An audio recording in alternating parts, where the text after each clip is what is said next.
Hey, hello everyone.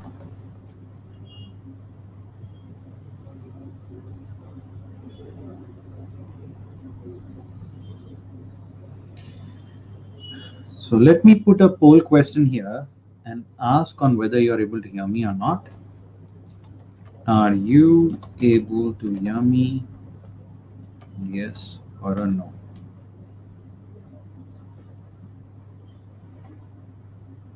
Are you able to hear me? Wonderful. And the next question is,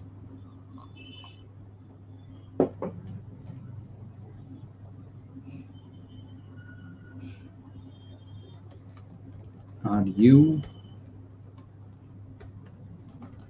able to see the screen? Yes or a no? Yeah. Please, can you reply to this? Are you able to see the screen? Good. Thank you.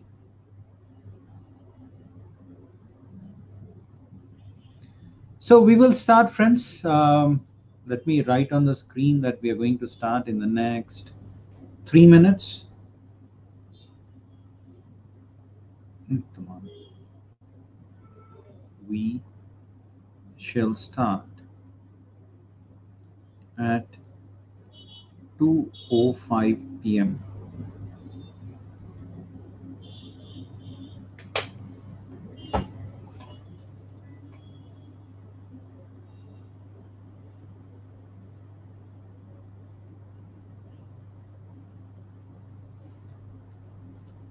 Okay. Someone in our team is acting funny.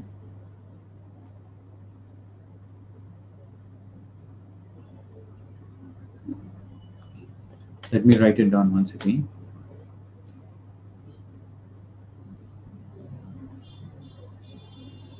We shall start at 2:05 p.m.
All right, so let's get started, and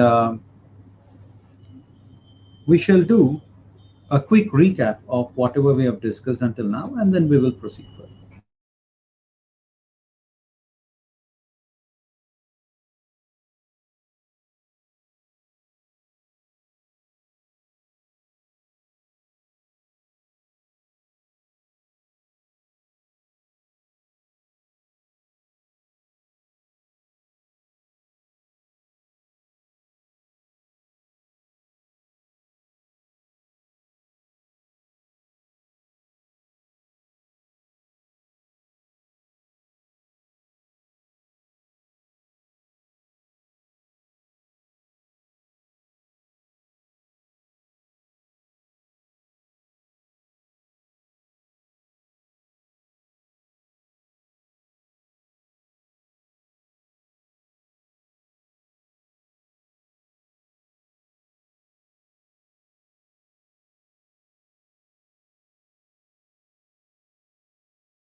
Hey, sorry, friends. I think there is a glitch.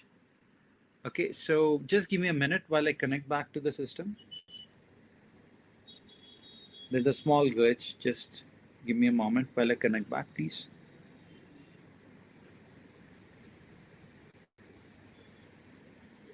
So, yep. I'm hoping that you're able to hear me. Let me share the screen as well.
Yeah, now are you able to hear me, friends? Now are you able to hear? Let me reset the poll and ask the same question. Now is it clear?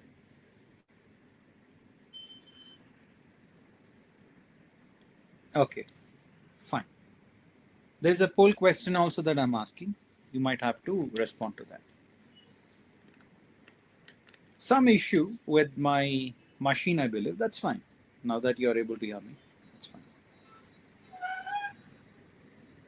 So the second step is data collection. After you collect the data might not always be in the format that is sufficient for you to get started. So what do we do then? We perform data cleansing or data preparation or exploratory data analysis. Okay, if you want my voice to be even clear, I would like to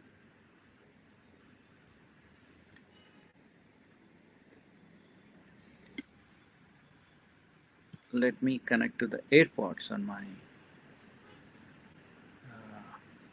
okay. I think I'm connected to AirPods on my machine. It should be even clear. Okay. So before we proceeded further with data cleansing or data preparation, we started off with probability. Okay, we discussed about what is probability.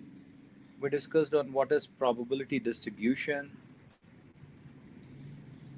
And today we will get started with descriptive analytics. But before we get into descriptive analytics, I want you all to make sure that you download R and RStudio. Let me briefly talk about this. When you say download R, say you're using Windows, you say for Windows. The first link that you see, when you click on that, you would have an option called download R for Windows. Click on that and you'll be able to download. Okay. Once you download, I request you all to install. Can you all confirm on were you able to download and install?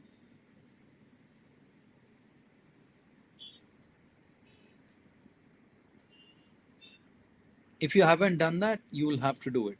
Please, can you all confirm over the chat window on whether you have downloaded R or not? No, you have, right? Fine. Now, this software called R was introduced to the world in the year 1993. And right since 1993, it has been open source. What do you mean by open source? Open source means it is free.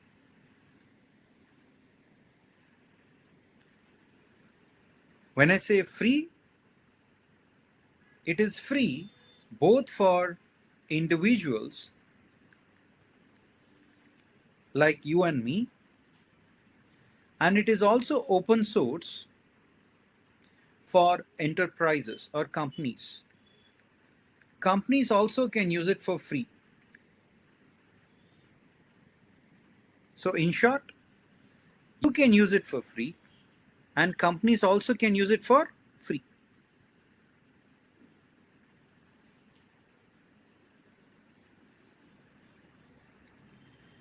However, when you open R for the first time, the look and feel is not so attractive.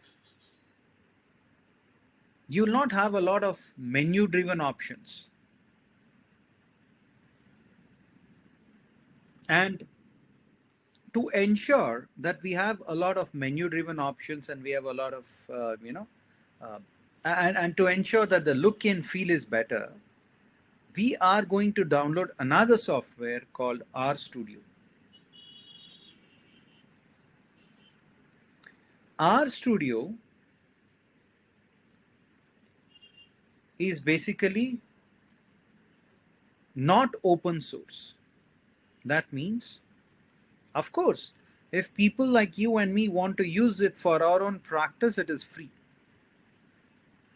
However, if you want to use it at an enterprise level, it is going to cost you. So it is licensed.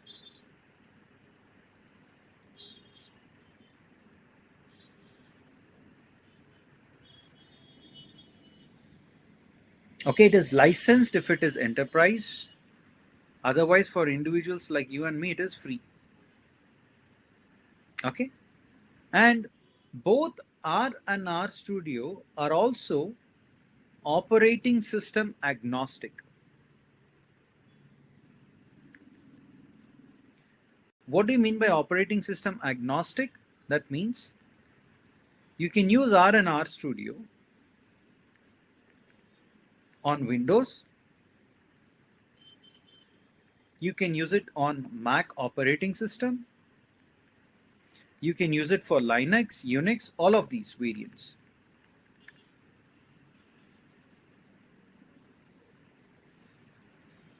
Okay, that's the good part. So you can use it on no matter what operating system you have. You can actually use R or RStudio. It is operating system independent. Okay, next. Again, platform means it could be something else, right? So you have to say operating system agnostic. All right. And we have RStudio. Hey, Tan, you didn't miss anything. We just started and we are discussing about whatever we have discussed yesterday in terms of softwares to be installed now for our practice. And here we have something called as RStudio.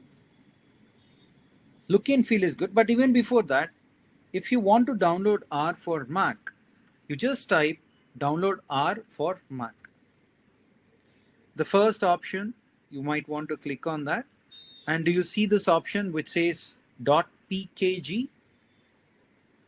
You just need to click on that and you would be able to download.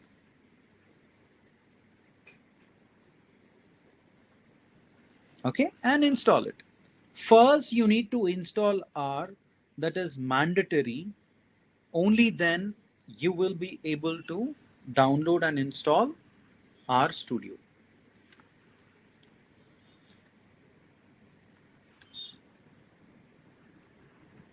When you say download R Studio, you'll get this first link. Click on that and open that.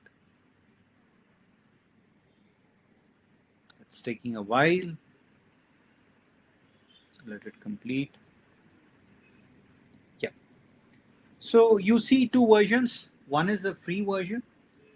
You can just click on download and you can download this R Studio Desktop. And you also have R Studio Desktop Pro, which actually comes for a price. Okay, and it is $995.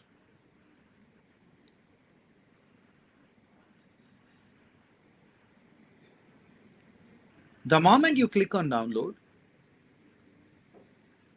you'd get here wherein you can download R Studio for Windows by clicking on this. You download that and install it.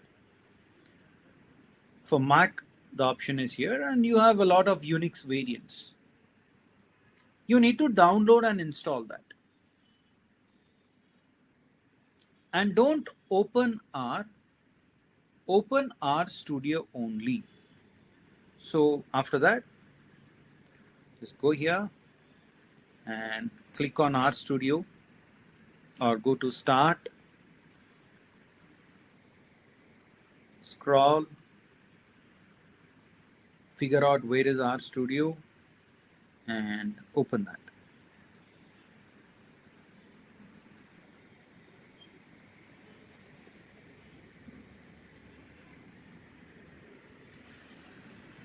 Can you all do this, friends? Can you all do this? And when you open R Studio for the first time, this is a kind of screen that you would see. I'm sharing my screen as well, Ahmed, right? And the screen is visible to everyone, if I'm not mistaken.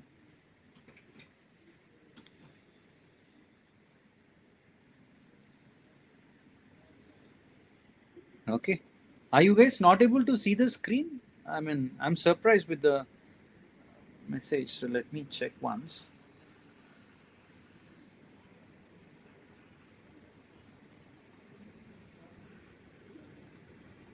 Yeah, wonderful, because screen sharing is on since long.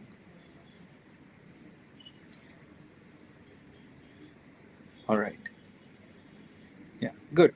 Normi, Musa, Ang, Ahmad, everyone is able to see, then it's fine. All right. So friends, please download, install R first, and then R Studio. R Studio. And open R Studio. No, we have many things to discuss, Tan. Let's not go into software and all those differences. There are a lot of other important things to be discussed. Yeah. Then you have to reconnect, Ahmed. Ahmed, if you're not able to see, reconnect, please. Azwani, towards the end, I'll tell you how to get IBM videos. These videos are not recorded. Okay. These won't be shared, but IBM videos will be shared. Okay, please download and open this, friends. R Studio, quickly. I would give you 2 minutes time to do that, because once we open this,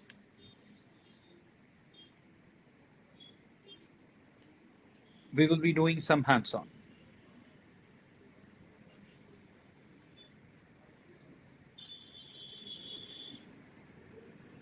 Yeah, we can do that, but that's not needed. You can upgrade the version. No, you have to download a newer version. HH has a question. I have an older version of R or R Studio. How do I update it? Yeah, you have to install, download from the website and then install. Just open RStudio, that's it.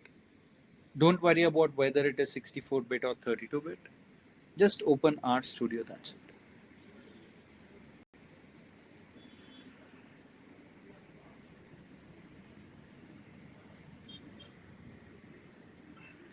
Everyone, please. Another 1 more minute. I'll wait for another 1 minute and everyone should have this screen open at their end.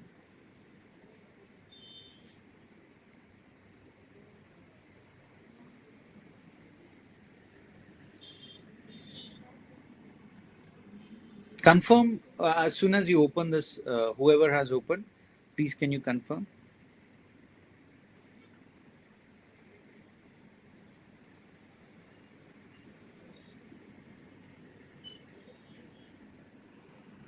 Done? Okay.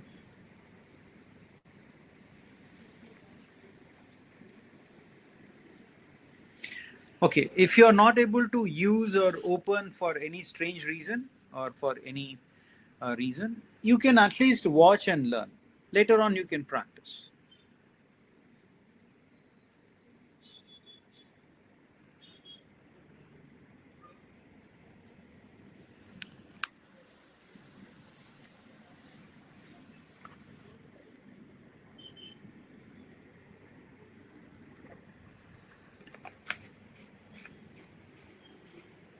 Okay. So different versions of R are given different names. For example, the latest version is given the name called Bunnies Freak Out. In this way, there are various names which are given. Okay, and then when you do Control and L, when you press Control L on your keyboard or Command L on MacBook, Control L on your Windows machine, it will clear the entire console. Here you can type 1 plus 1. When you type 1 plus 1 and click on enter, it says the answer is 2. Did you all get that? Again, you have to be active on the chat window and you have to keep responding to me. That will make my life also easier.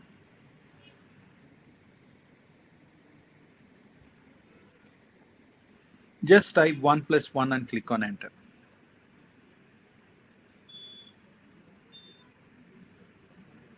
Wonderful.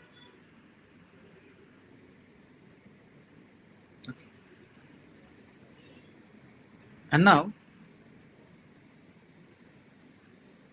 this is like directly running your function in your console.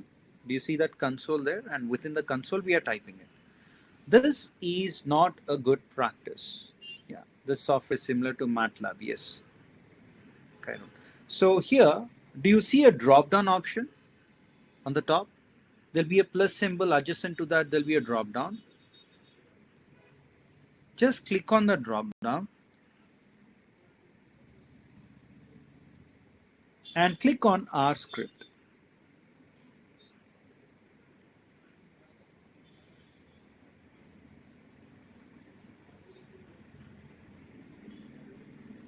Just do a drop down here and click on R script. For everyone done, how come your console on the left hand side, upper side? That is how it appears when you open the screen for software for the first time. Okay. Please do a drop down here and click on R script. Once you click on R script, you will get a script window here. Did you all get that? Yes. Best practice is to always use the functions here. And if you say 1 plus 1, and if you click on run, what happens? It will give you the answer in the console here. So when I type 1 plus 1, you place your mouse cursor anywhere on that line You can either place the mouse cursor at the start or at the end, in between, anywhere absolutely. And you just need to click on run. And when you click on run, you would see the answer here in the console.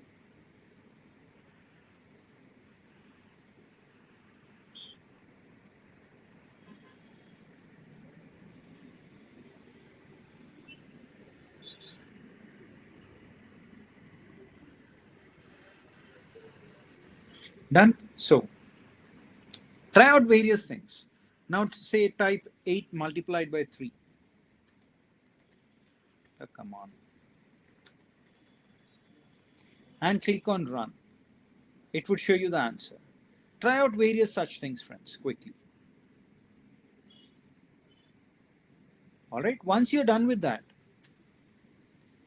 I am now going to get into something called as measures of central tendency, explain this, and we will do this using R, hands-on. So whatever we discuss, we are going to do it on our computer also, on our R also, practically.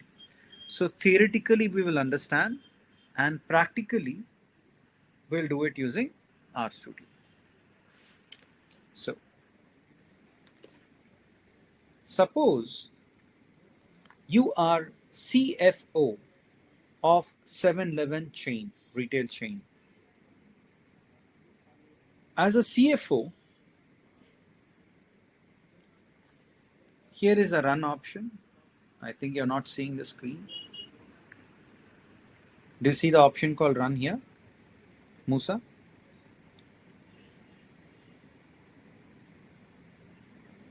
Musa, my dear friend, can you confirm? Are you able to see the option called run there? I've highlighted that. Whatever line you type, you can place your mouse cursor anywhere on that line and click on run.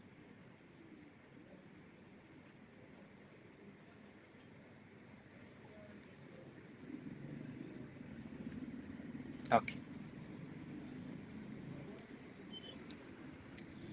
So let us understand this. So if you are CFO of a retail chain called 7-Eleven, and say we have branches in Malaysia, Singapore, say Indonesia, etc.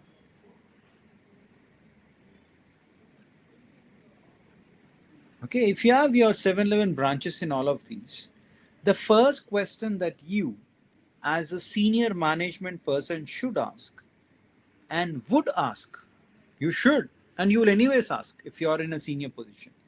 The first question that you ask is, on an average, right? On an average, what are our sales? On an average, what are our profits? On an average, how many people do we employ? On an average, how many products do we sell? On an average, how many people visit our store? So on an average is the first question that you need to ask, and you will anyways ask. Okay. And since these are the first set of questions that you ask, this is also called as first moment business decision. Okay, first moment business decision or measures of central tendency. There are 3 measures of central tendency. Those are mean, median, and mode. Mean, median, and mode. When it comes to complete population, you'll never get access to the complete population, but assume you got complete access to the population. If you get complete access to the population, and when you calculate the mean for the entire population, it is represented using Greek notation mu.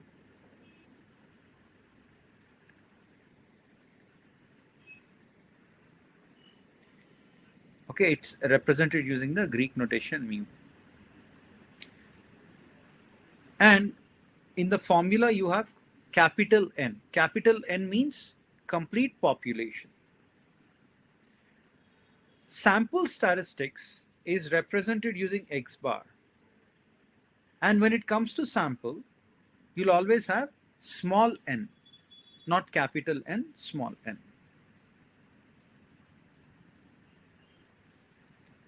Then you have median and mode.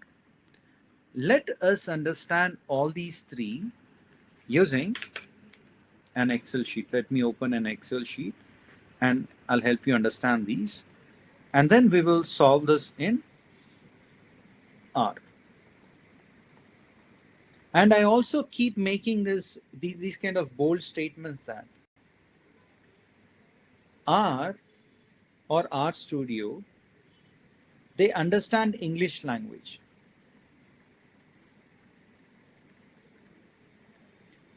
So we will start talking to R in English language only. Okay, so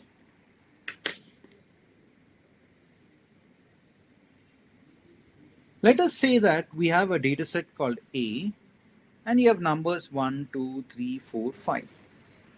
How do you calculate mean, or what is the mean or average of this particular data? Anyone? Can anyone calculate this and let me know?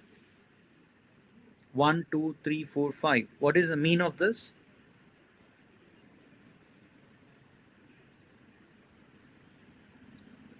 Yeah, friends, what is the mean of this?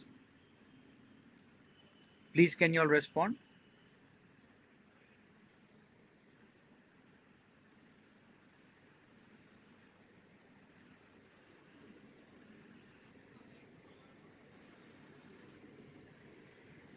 Yeah.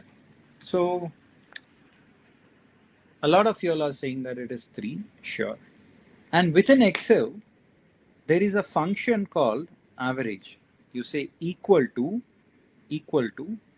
average, and you select average, and average of all these numbers is 3. What is a function? Equal to average, and select these numbers and you get the answer. So what did we just do?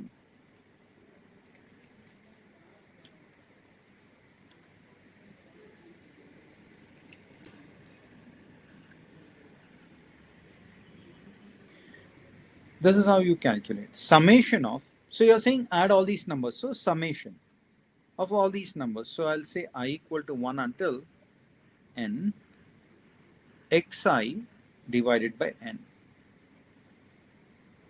Here you have 5 numbers. So you write it as summation I equal to 1 until 5 xi divided by n. When you substitute I equal to 1 in this, you get x1 plus. When you substitute I equal to 2, you get x2. Since it's summation plus. When you substitute I equal to 3, you get x3. Summation is plus I equal to 4, I equal to 5. Divided by, in total you have how many numbers? 5 numbers. So you put 5. So you add all these numbers. x1 is 1, x2 is 2, x3 is 3, x4 is 4, x5 is 5, divided by 5. So this is nothing but 15 by 5, which is nothing but 3. Okay. Let us do the same thing in R. And let us see how easy or how difficult it is when we do it in R. And remember, I made a statement that R is similar to English language. So I'm going to create some object. You can give any name. I can also say ye is equal to. Right? I'm combining all these numbers 1, 2, 3, 4, 5. And I'm assigning it to an object called ye.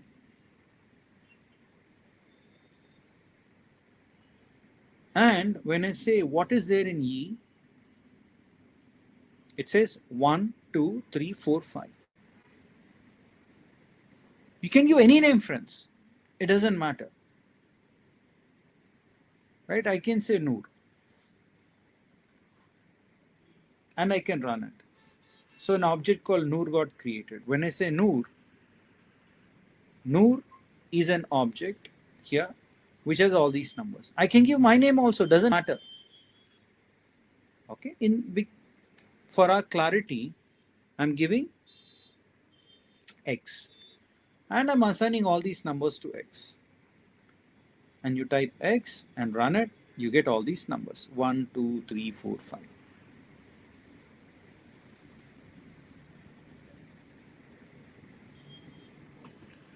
Now, when you want to calculate mean of X, what should I type? Tell me, friends. In English, I just forgot the name of mean.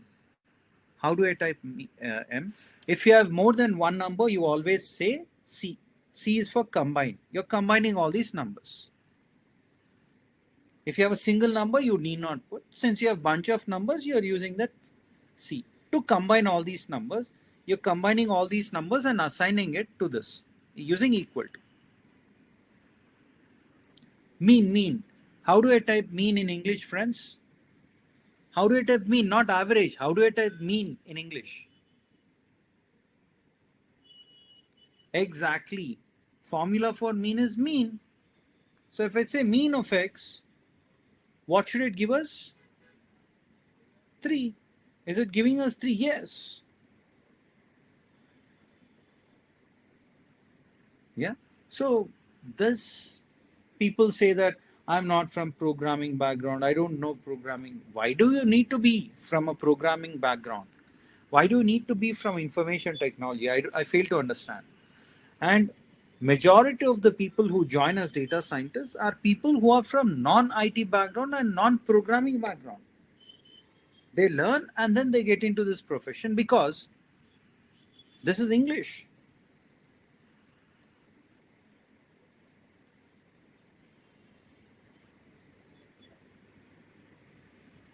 Okay, so this is how they do it in real world also. Roger, this is how they do it. Okay, right. Then let me take another data set. If you have all these numbers, if I copy all these numbers and instead of 5, if I replace it with 700, what happens? Let's see. If you do an average, okay, calculate using R and let me know, friends.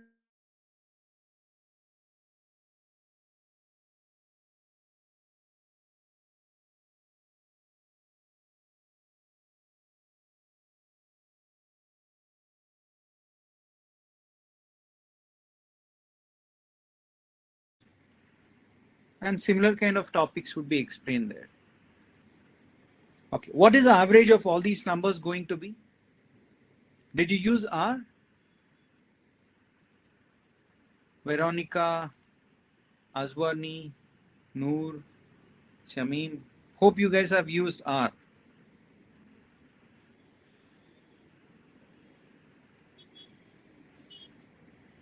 Okay, wonderful.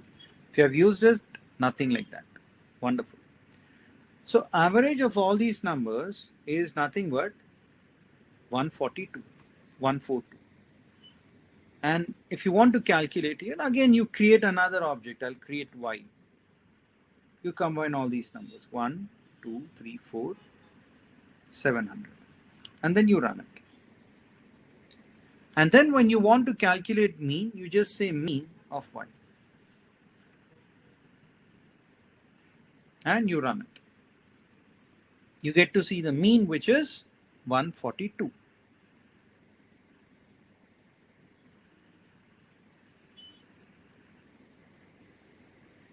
Okay, mean is mean. That is how simple it is. But here, what is happening is, just because of one single number, which is different, your mean has changed from 3 to 142. That's a huge change.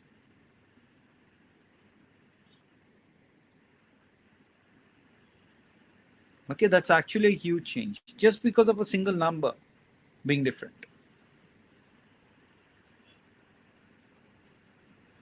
These kind of numbers, which are extremely big, or extremely small than the rest of the data,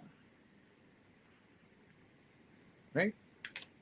So those numbers which are extremely large or extremely small in comparison to the other numbers are called as outliers. Exactly, Roger. Or extreme values.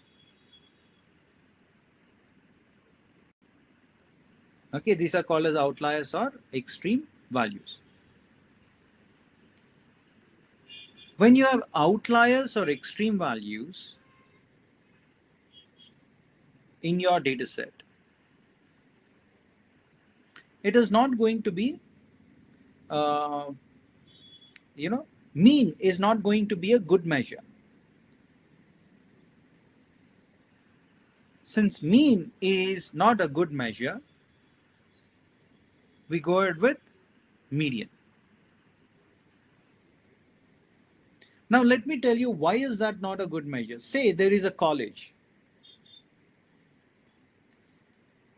Say there is a B school, which says that people who graduate through us get 300,000 ringgits per annum as salary. You would obviously be very, very impressed, right? Wow, 300,000 ringgits per annum. Okay, so let me study hard for the entrance exam and get into this B school and let me get graduated from this. This is what majority of them will think. But what happens usually, the reality is, for majority of the B schools, a few of them might get 60,000 ringgit per annum, a few of them might get 80,000 ringgit per annum, a few of them might get 60,000, and one person might get 1,000,000 ringgit per annum. Just because one person getting $1,000,000 or million ringgit per annum does not mean, right? Does not mean that everyone would be getting 1,000,000, right? However, when you use average as a measure, then you get, look at that. Oh yeah. Put one more zero, I think, additionally, sorry. Yeah. So you're getting average 300,000 ringgit. But it is just because of one single person getting a huge salary. This is an outlier. And when you have outliers in your data set, it is going to give you incorrect results. And that is the reason why when you have outliers in your data set, mean is not a good measure. Then what is a good measure? Median. For these purposes, mean is not considered. Median is considered as a good measure. What is the median of this data set, friends? Median is the middlemost number. What is the middle number in this data set? Yeah, go for it. Can you all answer? What is the median of this data set? Median is the middlemost number in a data set. What is the median here? All right, Saniza, Michelle, everyone is saying it is 3. Wonderful, right? And what shall I say is the median of this data set? Data set B.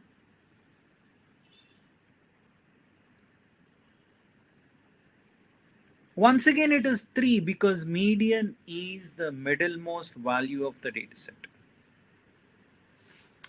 Once again, it is 3. Now, what did I tell you? I told you that R is English language.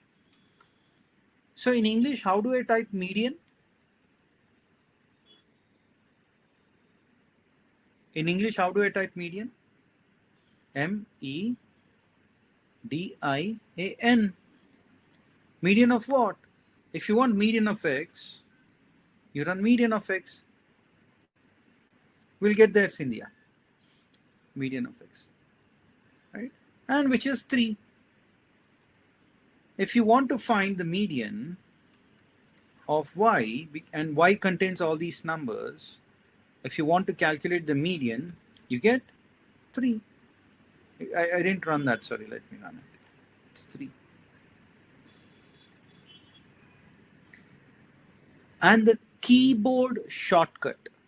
See, you can place your mouse cursor on anywhere on the line and click on run. This is one way to run a line. A shortcut, keyboard shortcut, is when you place your mouse cursor on anywhere on the line, you can also press Control Enter. Control and Enter on your keyboard at one go. When you do that, you get the median. So, all with me until now? Please confirm, my dear friends. Are you all with me? Hope you all are able to run these lines. Okay.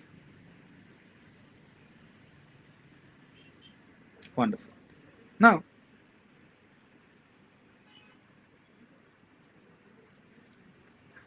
what if I have another data set? And what if I give you 1, 2, 700, 3 and 4? Yeah. What is the median of this data set going to be? Please can you use R and let me know? Please do it in R and let me know. In R, all you need to do is you create another object, Z. Combine all these numbers. What are those numbers? 1, 2, 700, 3 and 4. 1, 2, 700, 3, 4. Okay, run it. Then say median of Z. If I run this, what do you think will be the answer, Preeti? Sylvia, what will be the answer if I run that in R?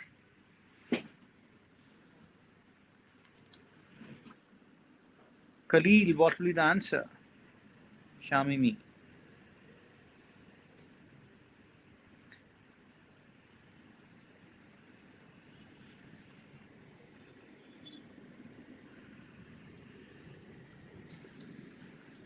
It will be 3. Why 3? Because whenever you want to calculate the median, you first need to sort the data in a sequence.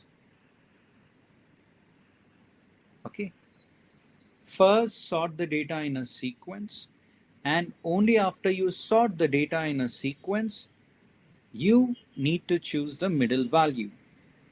But one of our friend had a doubt.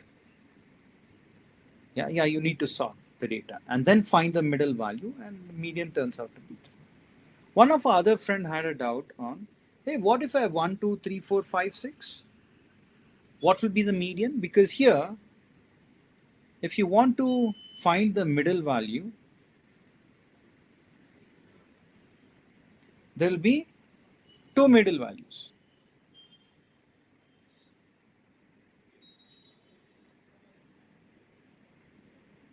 And here you have 2 middle values.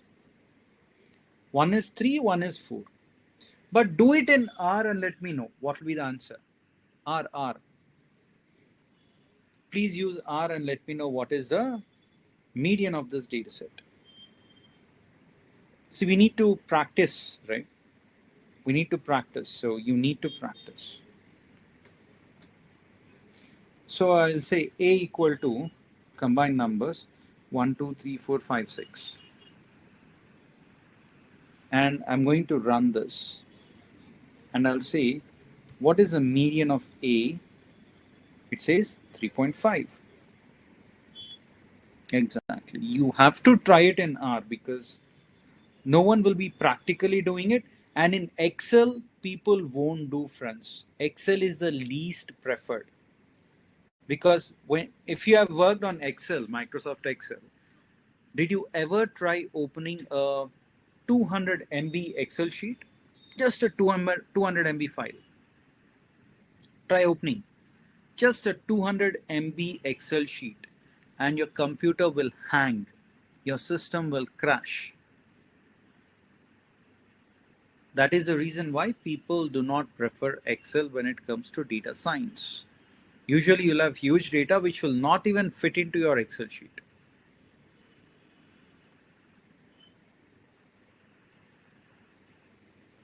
Okay, next. So you have the median. Now let us get into the second moment business decision. But before that, I have a riddle for you all. Okay. Say you have two data scientists, A and B. These two are senior data scientists. That's how senior data scientists look like, right? Your bosses, managers look like that. And Roger SAS is another software like R or Python. Okay.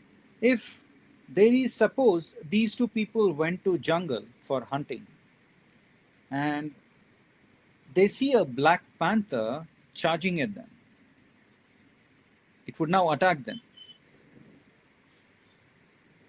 And this data scientist will release an arrow. And this arrow misses the panther from the left side. Say there is another data scientist. He also releases the arrow, and that arrow misses the panther from the right side. Both of them miss hitting panther. So now panther will anyways kill these two people and eat them. It will have a nice meal. Despite that, both of these data scientists will be jumping with joy. Why do you think so? Let's see who will crack this riddle. Why do you think so?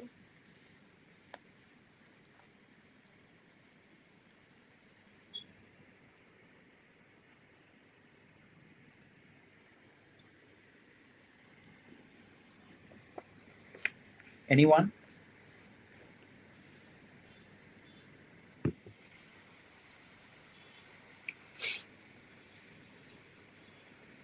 Why do you think? No idea? Anyone? Let's see who is intelligent in guessing here. No, there is no penalty for guessing. You can guess. I repeat, both these data scientists go for jungle for hunting. One person releases the arrow and it misses the panther. Another person releases, again it misses.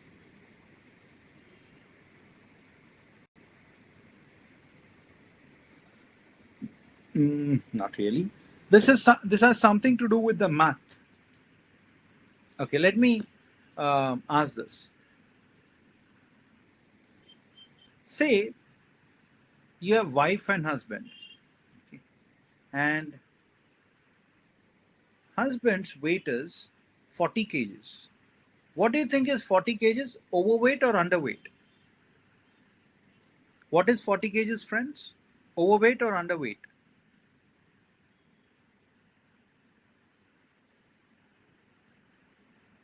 Forty kgs is underweight.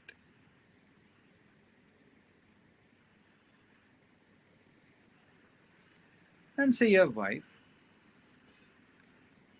Wife's weight is say 100 kgs. Is 100 kgs overweight or underweight? 6 feet height, Cynthia. Right? On an average, it is overweight. Now, when I take average of the weights, on an average, what is average going to be? Average weight? What is average weight going to be? If you take average of these two, you get how much? 70 kgs. What about 70 kgs? 70 kgs is it right weight, overweight or underweight? 70 kgs is right weight. So husband is underweight, wife is overweight, but both of them, when they take average, they feel that they are of right weight and they start partying. They say that, wow, individually you're underweight, I'm overweight, but when we take average, it is right weight. So we need not worry. In that way, here, this data scientist releases an arrow and it misses here. This person releases arrow, it misses from here. They both assume that since they are data scientists, they take an average. I missed, you missed from this direction and from this direction, but on an average, we hit it. Is what they assume, and they start partying. So this is a disadvantage if you take statistics seriously. Yeah. So you can be a data scientist, but don't take those numbers very seriously. Okay. And if you didn't understand, that's okay, forget it. All right. Now, we will discuss second moment business decision, measures of dispersion. And then we will do these things also using R. Okay. So, measures of dispersion is called as second moment business decision.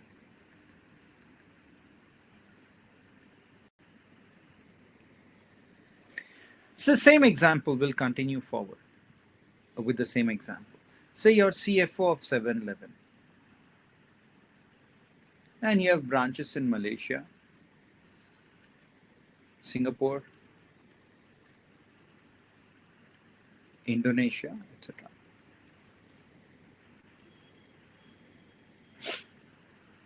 And or let's take only two examples. Let's take Malaysia and Singapore. What will be your question?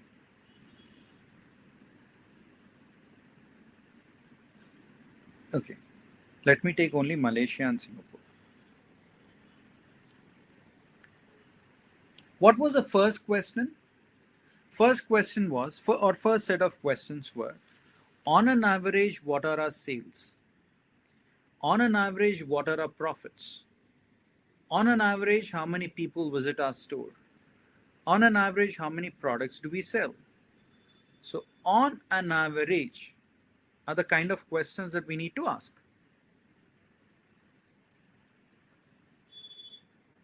Okay. Next set of questions which any management person should ask and would ask is, are our profits changing? Right? Or are the profits remaining the same? Are the sales remaining the same? Or are the sales fluctuating? Is there variation among the sales? Is there variation among the profits?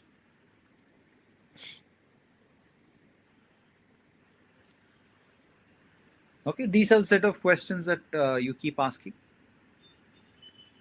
Now say I give you sales for 6 months. Sales for the 6 months for Malaysia as well as Singapore. And if I give you sales for 6 months, I'm sure you can take average like this. We have 6 numbers here. You can take, or 5 numbers, you can take average of that. In that way, if 6 months profits are given pertaining to Malaysia and Singapore, you can take average over there. Say you have average profits. You take each month profits and look at, in comparison to average, what are those values?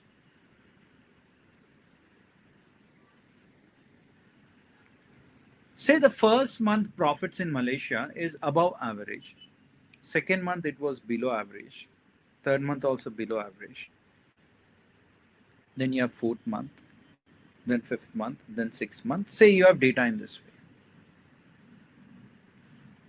What do you mean by dispersion?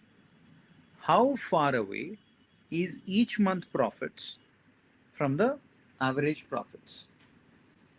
How far is each month profits from the average profits? In that way, you have the data. And this is called as dispersion.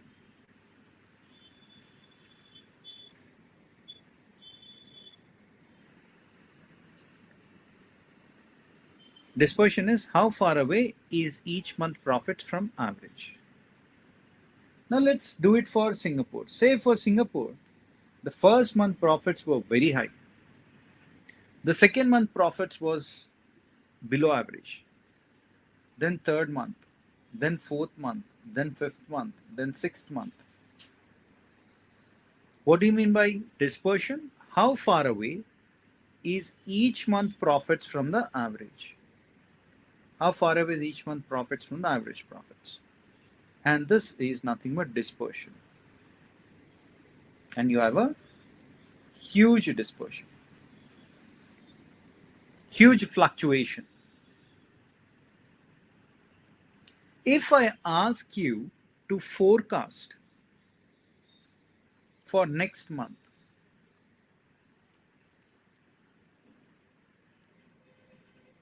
would you be comfortable forecasting the profits for next month for Malaysia?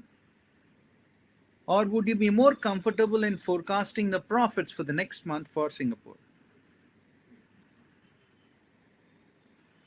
Where will you be more comfortable dealing with? Would you be comfortable forecasting the profits for Malaysia or Singapore, friends?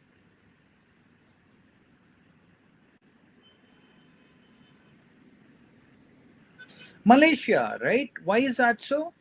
Because the dispersion is less, because the variation is less, because the uncertainty is less.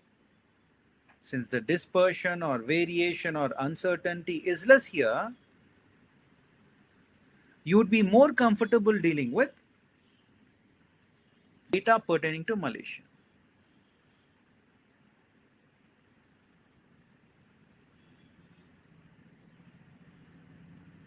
Okay. Next. So that's measure of dispersion. I have a few interesting examples here. How many of y'all have heard about US Food and Drug Administration? If you're manufacturing any food item and if you want to launch it across the globe, it makes sense to get approval from US Food and Drug Administration because they have highest standards on the planet when it comes to the quality measures. Okay. Now I have another question. How many of you like chocolates?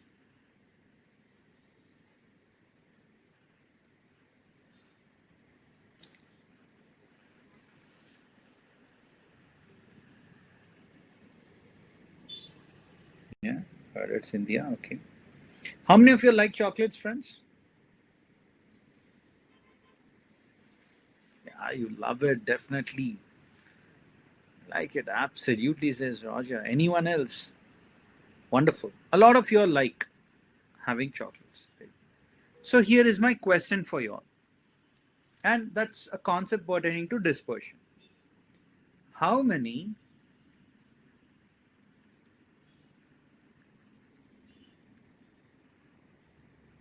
insect fragments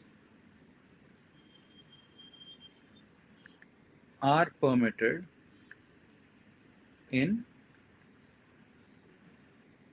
100 grams of chocolate?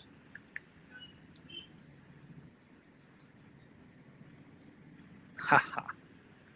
I know you want to say, hey, insect fragments? What do you mean by that? Leg of a cockroach, head of a cockroach, etc. Yeah. How many such insect fragments are permitted in 100 grams of chocolate according to US FDA? I'm sure you all want to say 0. You're being very pessimistic. Of course, we all expect 0, but it's not 0. Any guesses? Normie got it. 60 insect fragments. Noor and Naomi are very quick at doing a Google search, is it? I mean, they won't purposefully put it. They obviously won't purposefully put it, but if at all, somehow insects find their way, okay, into the manufacturing plant, then you cannot get rid of them, right? Anyways, so it's a good source of protein. You can consume it. If it's more than 16, it is dangerous. Below 16, you can consume happily. Okay, I will show you that. I will show you that. But before that, I have yet another question. What kind of insects? Insect can be anything, right? Anything which flies, crawls. How many of you like canned orange juice? And I'm not sure, Coke manufactures something called as pulpy orange. Pulpy orange. It tastes very natural, right? All those pulps, etc. Now, how many of you like canned citrus juice? You you cannot say no. I'm sure you all like juice, fruit juice. Come on, who doesn't like fruit juice? So tasty. Now, no one wants to say, yeah, I like it, is it? Okay, question to you all. In 250 ml of canned citrus juice, how many fly eggs are permitted? What? Drosophila or fly eggs? Are those permitted? Permitted in the sense they won't purposefully put it. But accidentally, if some flies lay eggs, you can consume it. That's a good source of protein also. It won't harm you. Yeah, you all had your lunch anyways, right? So post lunch, these kind of examples are okay. So I'm sure you all want to know, you all want to say zero, but it's not zero. How many then? Let me show you. You all must be like, hey, this guy is kidding. Why would it be in that way? Am I kidding? Not really.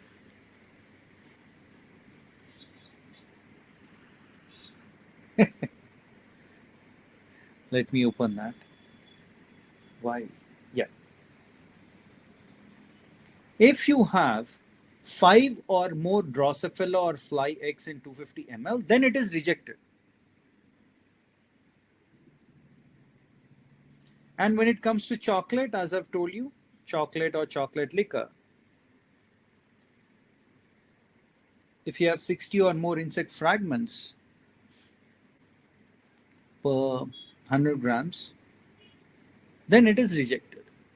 And do you know how Drosophila eggs look like?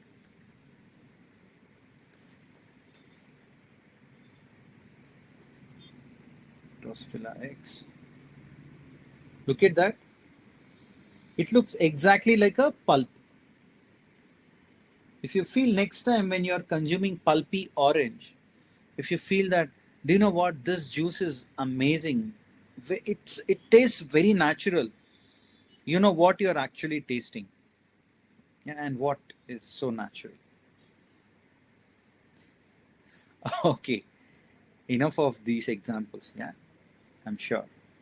So let's look at the measures of dispersion. So there are 3 measures of dispersion. Even before we discuss more about that, break time, very important. Otherwise, we all will sleep. Huh? So what's the time over there? 3:10, I think. So let's take a break and let us be back at 3:20. Break time, friends.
Hey, hello friends.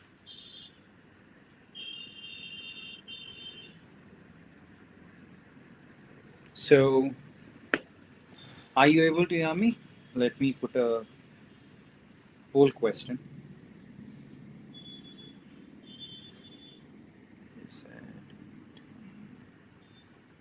Yeah.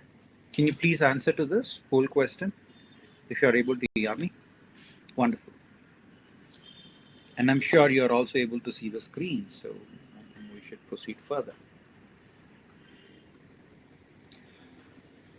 So, there are basically three measures of dispersion. Second moment business decision. One is variance, another is standard deviation, another is range. Okay. And all these three measures, basically variance, standard deviation, range, can be calculated for population or for sample. When you calculate for population, these are represented using Greek notations. This is sigma square, and this is called as sigma. Okay, these are Greek notations. And you have mu, which is population mean, capital N means population, etc. Right? For sample, it's given as S square and S. So let us calculate these using Excel, and then we will be calculating these using R. Hands-on also is something that we need to do, and we will do. So you have weights of people, which is measured in kgs. 10 kgs, 20 kgs, 30 kgs in that way. Okay, 10 kgs, 20 kgs, 30 kgs. What is variance? Variance is how far away is each data point from the average. Okay, and actually we square it. Why do we square? We'll understand. And add all these numbers. Divide it by n. The first thing that you need is mean or mu. And the mean of this data is going to be 20 units is kgs. When you say xi minus mu, you want to subtract each value from the average. You subtract each value from the average. And you subtract each value from average. And then you're getting kgs.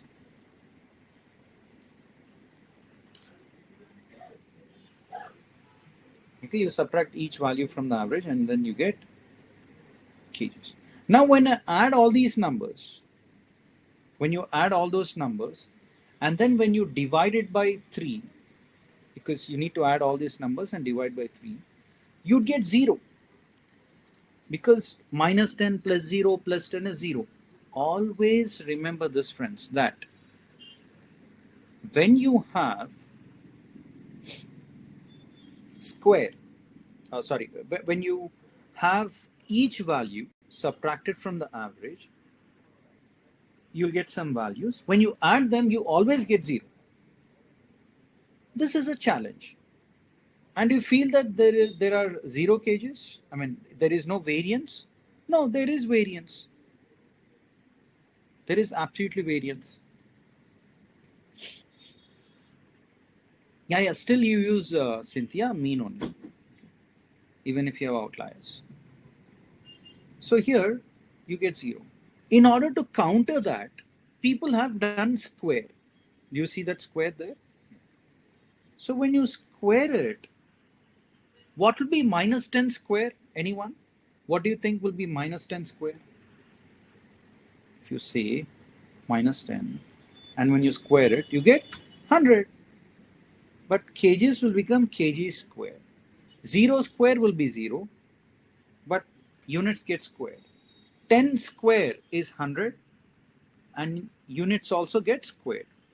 So you get kg squared. Now when you want to calculate variance,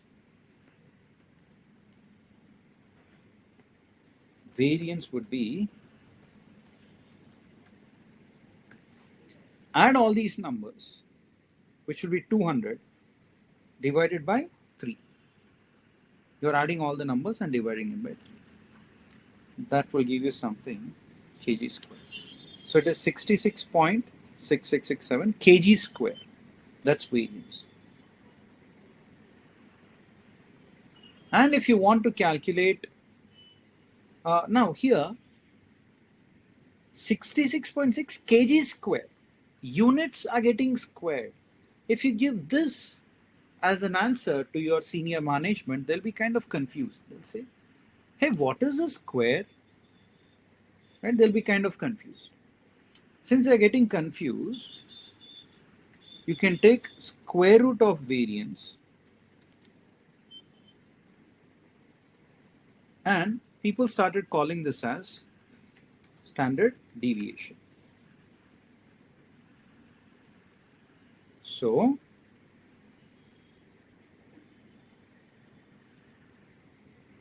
when you take a square root of this,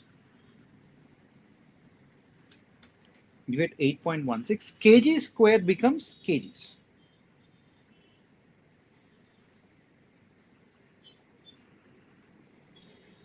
Okay, kg squared has become kgs. Now this makes sense. What is the variation among the weights? You'll say 8.16 kgs. So you got back your original units. Hence, for all practical purposes, people use standard deviation as a measure. Then there is a third measure also, which is called as range. Range is maximum value minus minimum value. How do you get the maximum value? You just say, or what is the maximum value here? 30. And what is the minimum value out of these three? 10. So if you want the range, it is nothing but 30 minus 10, which is 20 kgs. These are the three measures. Now, we are going to calculate these three using your software called as R. So let's take 10, 20, 30 weights and then save it. Let me create some object B. And I'm going to combine the weights 10, 20, 30. I'll run this. And if I want to see what is there in B, I'll put B and click on run. It says 10, 20, 30.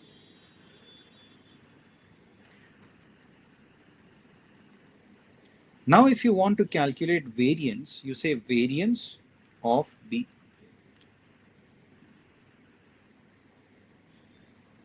And you run it. Okay. And how am I getting this? I'll figure out. Okay. And when you want standard deviation, you say standard deviation of B. And you get 10 as standard deviation.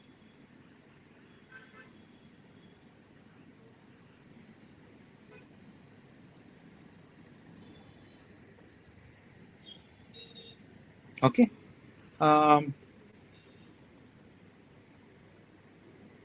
There is something called as expected value also. Okay, I'm not going to get into that zone. Now, if you want to calculate the range, range is nothing but maximum value minus minimum value. And what is maximum value minus minimum value going to be? 20. Can you all please execute these functions and let me know once you're done?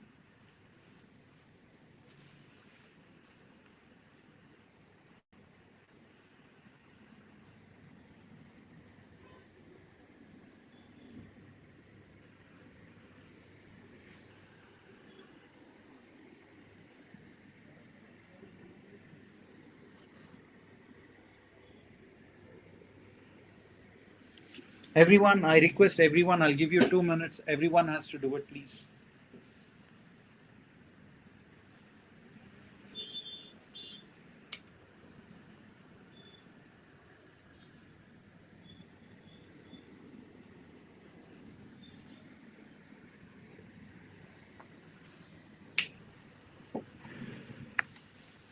Done in R? Okay. So friends, here I need to tell you that we got variance as 66.6 and standard deviation as 8. But when we have done it in R, you got variance as 100 and standard deviation as 10. Why is there that difference?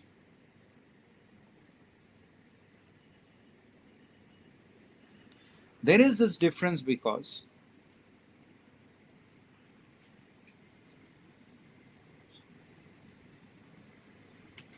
okay, when it comes to your sample statistics, for population you divide it by n. When you take a sample, you divide it by n minus 1. Okay, y is out of scope, but then it's n minus 1.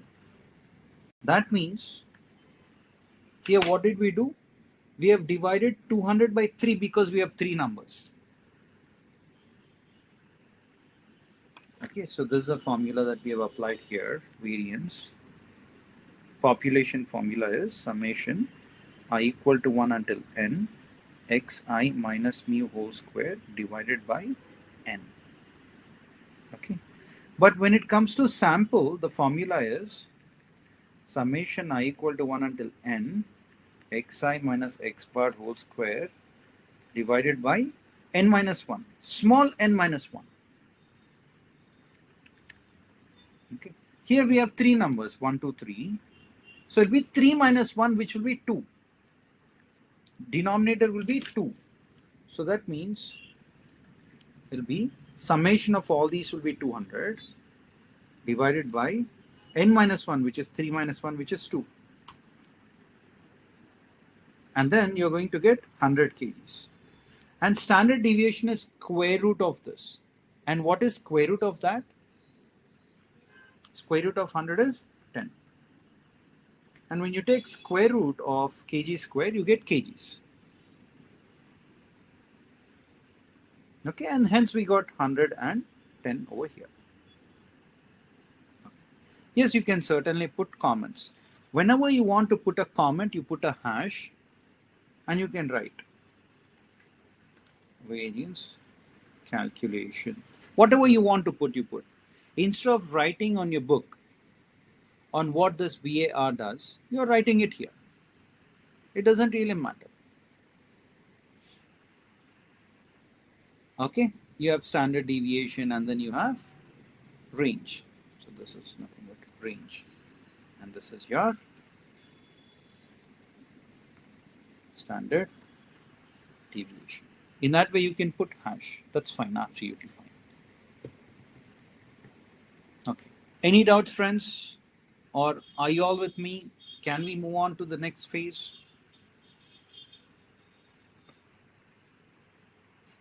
You have to give me a go ahead.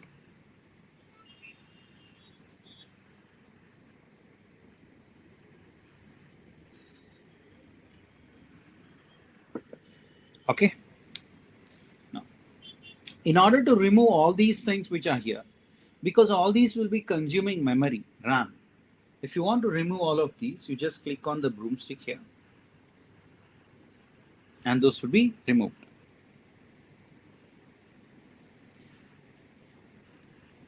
Now what I will do is, there is an Excel sheet. I'm not sure how to share Excel sheet with you all. Otherwise, you can open a sheet that you have. Yeah, there is something called as files. Let me add a new file. Would you be able to download that? I doubt. I don't know, but let's see.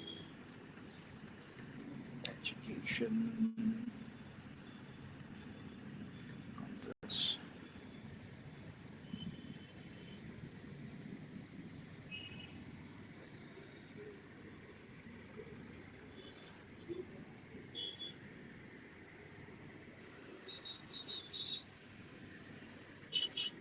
I'm loading a specific file on Webinar Jam.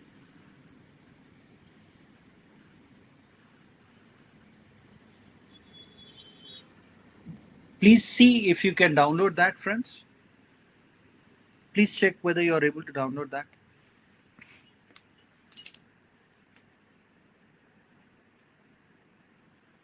Confirm once you are able to download.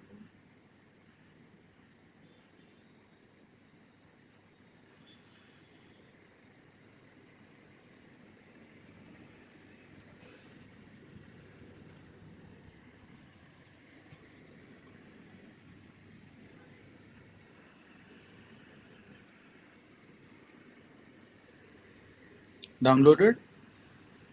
Wonderful.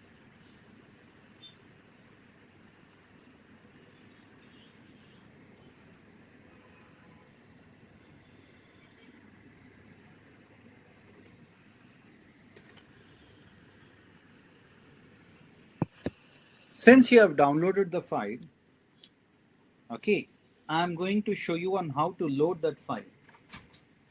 To load the file, you need to click on Import Dataset here on this option, and you click on from text read R, and you click on Browse. Yeah, we can do everything as well. You can write a program also. And then I'm trying to locate this file called education. It's like when you want to attach a file on Gmail, this is what you do, right? Same thing I'm doing. For you all, however, when you click on that option, it's going to open a pop-up window and certain files will get downloaded from your internet. Okay, certain files will get downloaded from internet basically, okay? And then click on import. The moment you click on import, you'll be able to see the file here.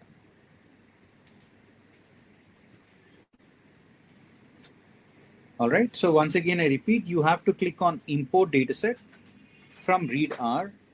The moment you click on that, you will see a pop-up window in which certain files will get downloaded onto your computer. And then you will see a pop-up window like this. Click on Browse. Wherever you have the file, locate that file in download folder or somewhere. Okay, and go to the datasets, click on that dataset and say open. Okay, once you're done with that, click on import. I've shared the file on Webinar Jam. On Webinar Jam, you will see an option called as files. In turn, you'll be able to see an option called files. I'm showing it to you on my screen as well. You see an option called files. You need to click on that and you would be able to download the file. Did everyone download? Please confirm.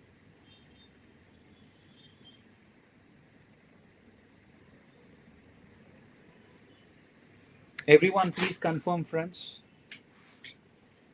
Sure. So please load that into your R and let me know once you're done.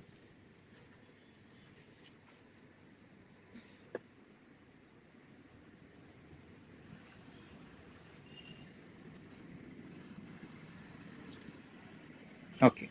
I don't want anyone to miss out on this. Okay. So here in the console window, you need to click on this import dataset as me. Click on this import dataset and click on from text reader. Yes. Okay, I'll wait. I'll wait for a couple of minutes. I'll wait for 2 minutes and then we'll continue.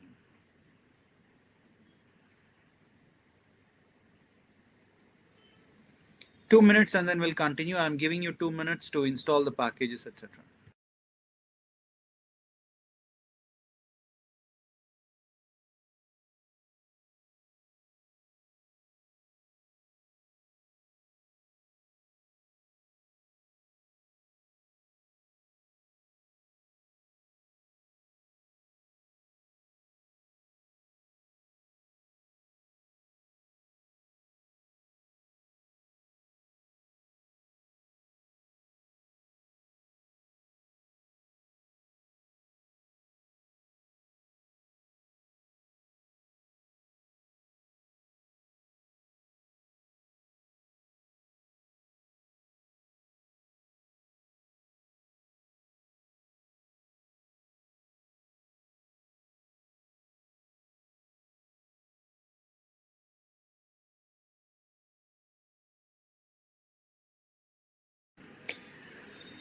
Yeah, it's the same as well. Okay. You can import all sorts of data from CSV, Excel, PDF, text, everything. Okay, I think we should move on. So when you click on this from text reader, it's going to open a window and then you load a data set. Okay. Now here, what happened is there will be 3 lines of code which will be triggered. One is library of reader.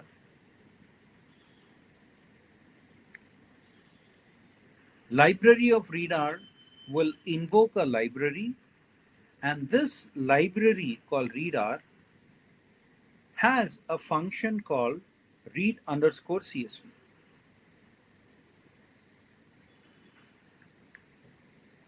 Okay, this library called reader, like in library you'll have what? Books. And in the R library, you'll have, similar to books, you'll have programs. In a typical library, you'll have books. In this library, you'll have programs. Books are written by various authors. Programs are written by programmers.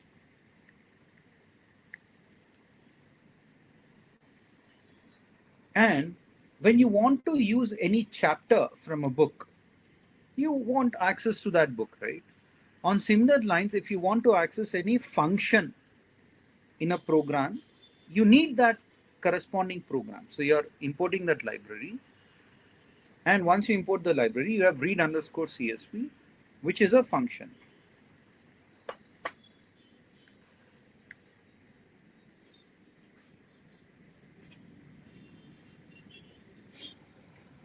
So you have read underscore CSV, you have complete path of the file along with the name of the file and extension. And you're putting that in double quotes. And using the assignment operator, okay, this is called as assignment operator.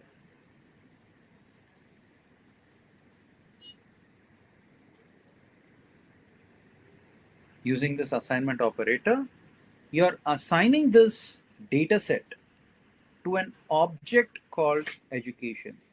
By heart these terms, friends. Object, function, assignment operator, all of these. Please by heart.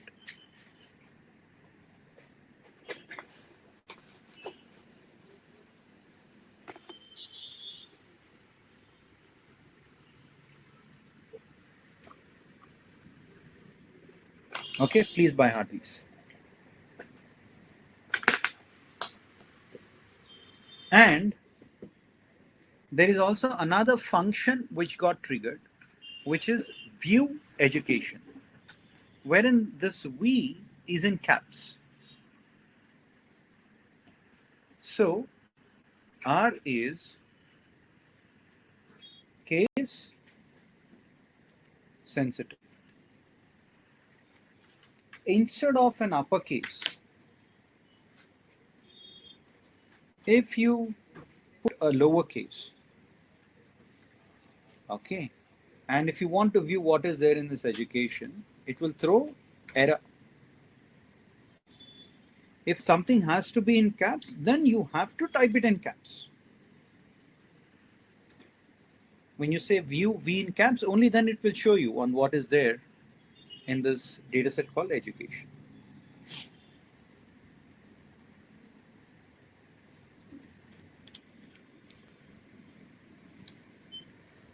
And you have 773 observations. Observations are also called as rows. Number of rows, you have 773 rows. And you have 3 variables. Variables are also called as columns. So you have 773 rows and you have 3 columns.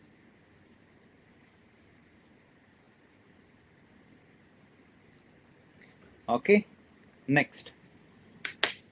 If you want to refer to any of these three columns, then you have to refer in this way. Say you want to calculate mean of GMAT. If you say mean of GMAT, and when you click on enter, it's going to throw you error. GMAT is an entrance exam that you take to join various colleges and universities, right? Especially for management, MBA. You do that for business management. It threw an error. To counter this, you say mean of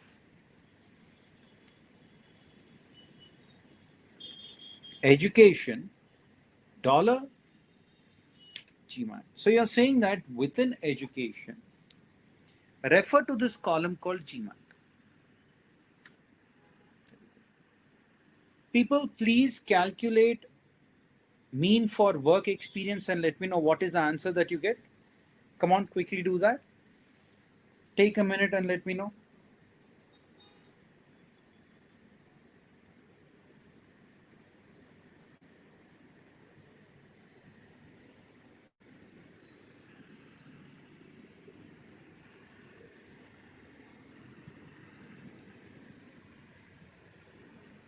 Please calculate mean for work experience and let me know the answer. Good, Shamimi. Good job. Wow. Amazing. I'm really very happy that a lot of you all are able to respond to this.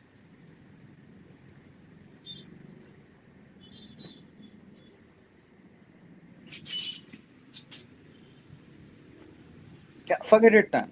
You might want to forget it if you're not able to follow. Because yeah, sometimes that happens. That's okay. You might want to drop off. That's fine. A few people might not be able to follow. That's okay.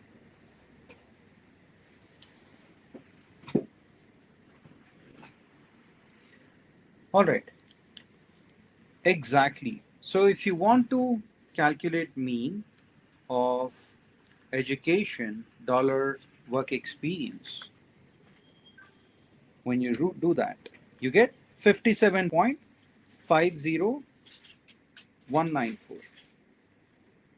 This is how you calculate mean or average. Now, people, since you all are aware of median, can you calculate median for GMAT and let me know the answer? Median for GMAT.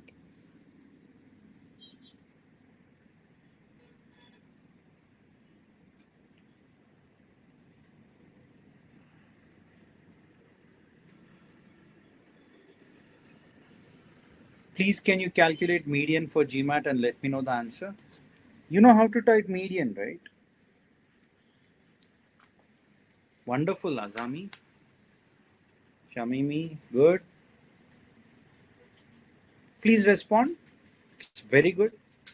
Intan responded, Krishna, Normi, Nursama, Muhammad. Wow, wonderful. Great job. Great job. So let me show you on how to calculate that. If you say median of education dollar GMAT, okay, you get the answer as 710. How about median for work experience? If I do median of work experience, what will be the answer?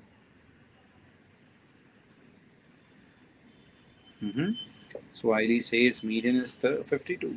Let's see. Let me wait for the other people also to respond. Median for work experience. Okay. Kong. Good.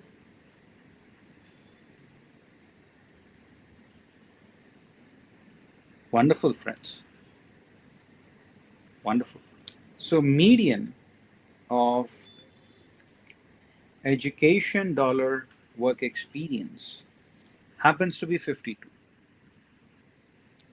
Good. So you all are getting good handle of the various functions which are given. Appreciate that. Now, can I ask you to calculate variance and also standard deviation and also range, and give me these three values as one chat message. In one chat message, variance, comma, standard deviation, comma, range. Give me those numbers.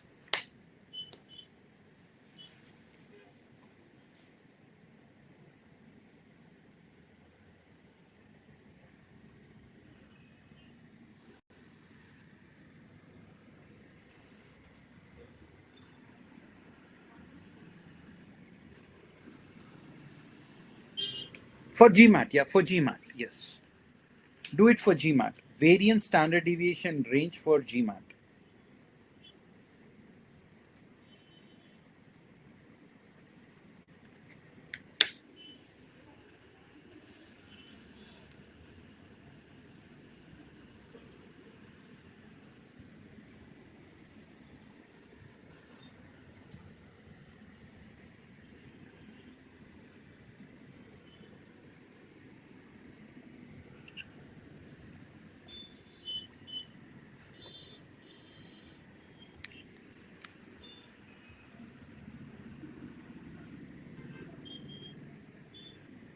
Wonderful. Shamimi Khalil has given me the response. I'm waiting for the other people also to respond.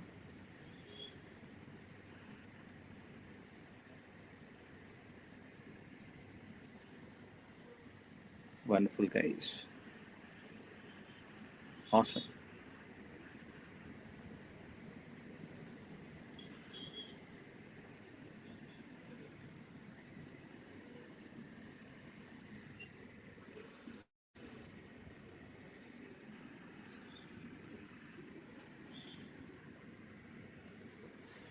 Okay, friends, I think you're able to do it. So let's calculate. If you want to calculate variance for GMAT, you say education dollar GMAT. So you get the variance. If you all got variance as 860.1, 8188, that's fine. Then we have standard deviation. For standard deviation, you say SD of education dollar GMAT. You should get 29 point something. And for range, you say maximum value minus minimum value. And you get 180. If you got these three answers, responses, then you're right.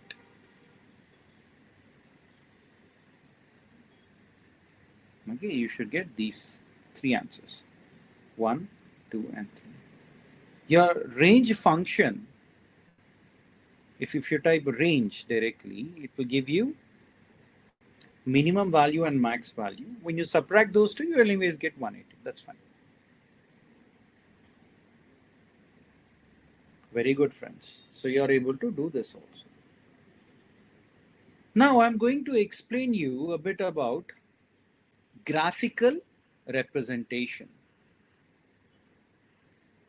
If you say bar plot,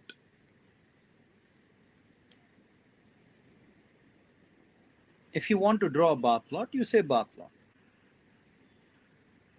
If you say bar plot of education dollar GMAT, then you'll get a bar plot for GMAT. Here, you can see the graph. This graph can be zoomed. You can click on zoom and you can see the bar plot.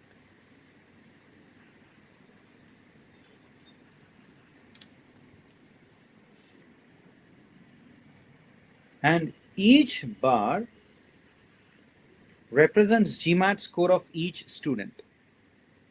And here you have 773 students. So you have 773 bars.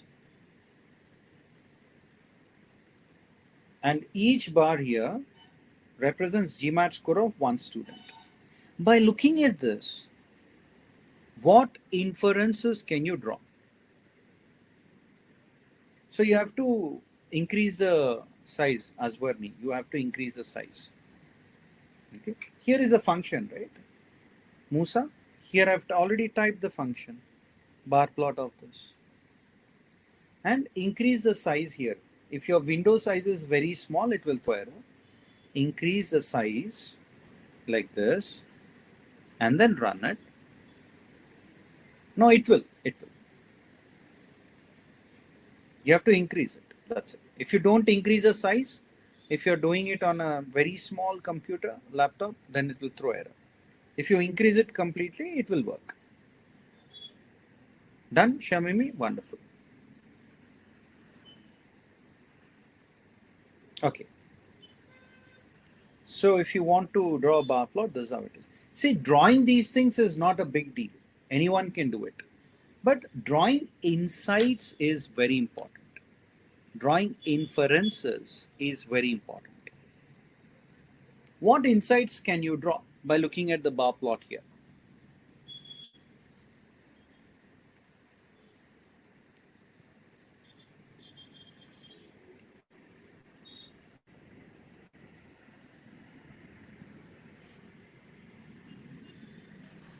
Okay, what inferences or what insights can you draw by looking at this bar plot?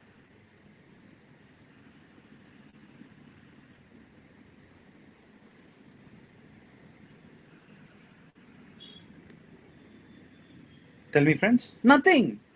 You cannot glean a lot of information by looking at this bar plot. Hence, people came up with another function called as histogram, another plot called as histogram. When I say histogram of education $GMAT, it will give you bins like this. So this is called as histogram. To run histogram, you say hist education $GMAT. And what histogram does is, it is going to create these kind of groups, which are called as bars or bins. And what do you have? Here you have on x-axis GMAT scores. And on y-axis, you'll have the frequency. So from 600 to 620, how many students have got score? From 600 to 640, how many students do we have? How many students do we have who got GMAT score in between 640 to 660? How many students do we have who got GMAT score in between 660 to 680? 680 to 700, 700 to 720. In that way, you have the details. Okay. And by looking at this, what inferences can you draw? Can you draw any inferences? Yes, you can. Majority of the students have GMAT score in between 700 to 720. How many students do we have? Approximately, probably 275. Right? You have 275 students falling in this range. And another insight that you can draw is, majority of the students, or very less number of students, have GMAT score less than 650. Very less number of students. And also, very less number of students you have whose GMAT score is greater than 750.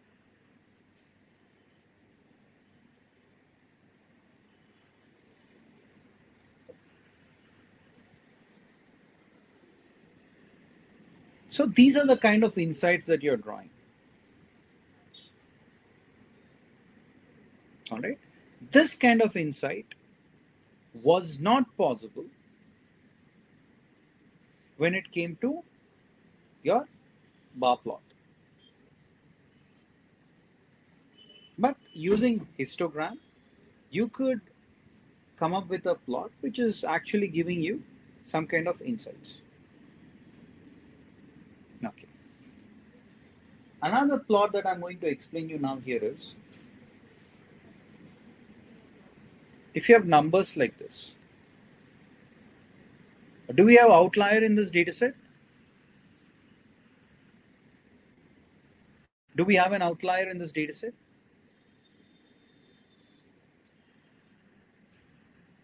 Friends?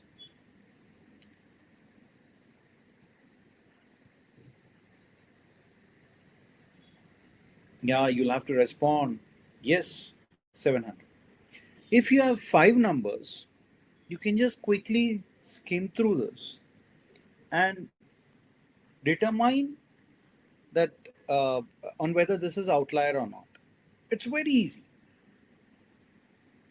But what if I give you millions of rows and if I ask you to find out outliers? What would you do?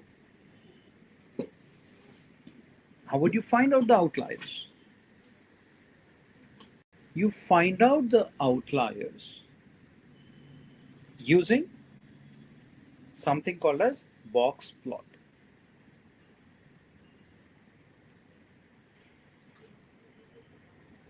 Okay, we use something called as box plot. Box plot is used to identify outliers.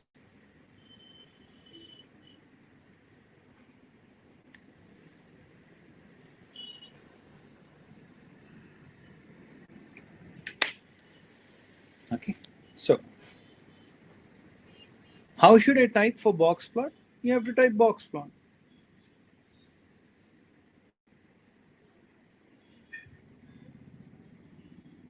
Box plot is box plot. So if you say box plot of education $GMAT,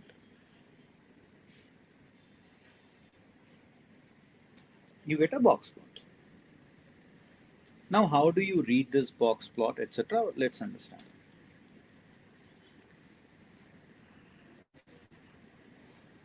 Box plot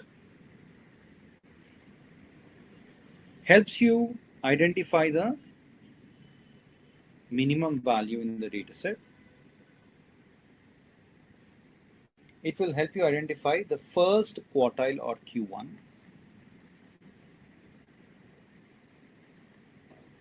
Q1 or first quartile. From this minimum value to this first quartile, you will have lower 25% of data.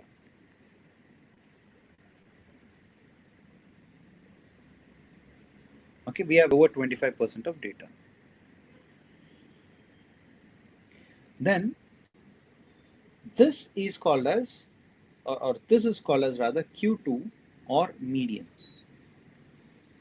And this is called as Q3 or third quartile. Tell me one thing, from this minimum value to the third quartile, what percentage of data do you think will reside? What percentage of data will we have, friends?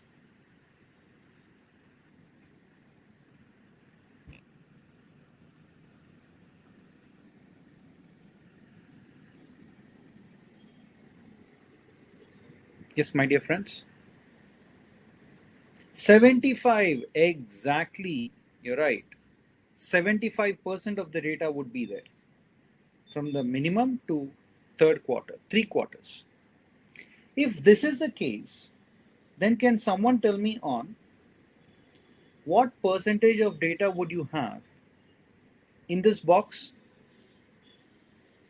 If this is 25%, if this is 75%, how much data would be there in this? For this box? Anyone? From here to here you have 25. From here to here you have 75. Then 50% exactly. How did you get that?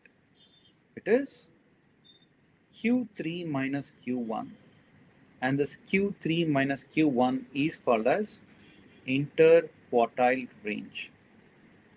And this interquartile range is given as Q3 minus Q1. And this has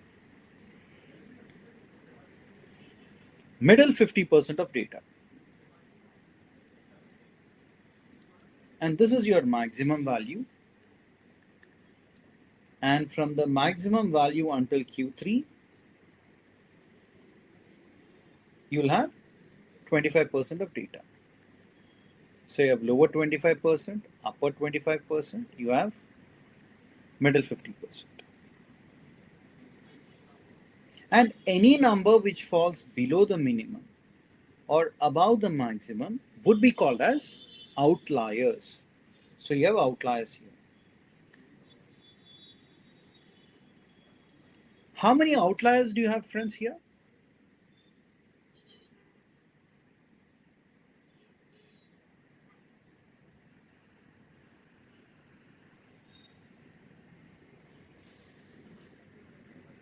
Okay.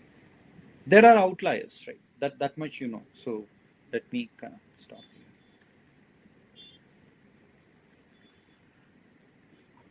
So you have outliers here. Not 3 exactly. There might be more, because if you have an outlier, you might be having an outlier on top of another. You might be having outlier on top of another. Okay, so these are outliers. Okay, next. How are these calculated?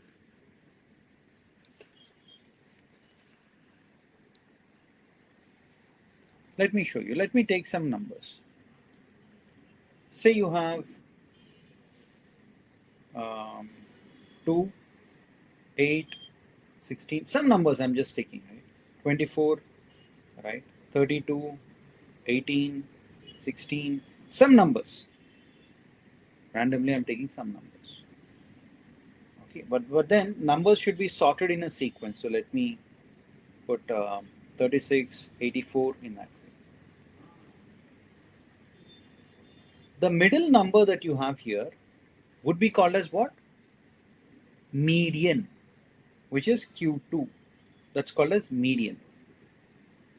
And to explain this in an even better manner, let me plot this box plot in horizontal format. So when you press up key on the keyboard, you'll see the previous line of code. And then I'm going to add another argument here, which is horizontal is equal to true. You run it, it's in the horizontal format. Now let me explain. This middle number here, 24, is called as median.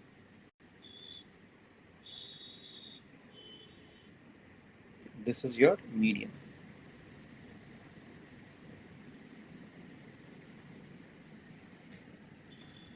And in this data, you take this number. Again, you take the middle number of this. So this is the median, right? You segregate it in this way. And you take the middle number.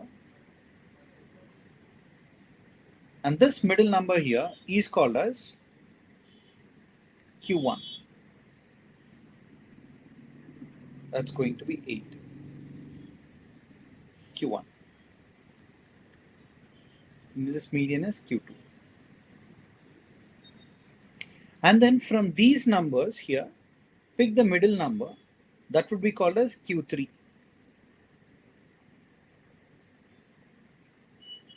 So that's your 36, which is Q3.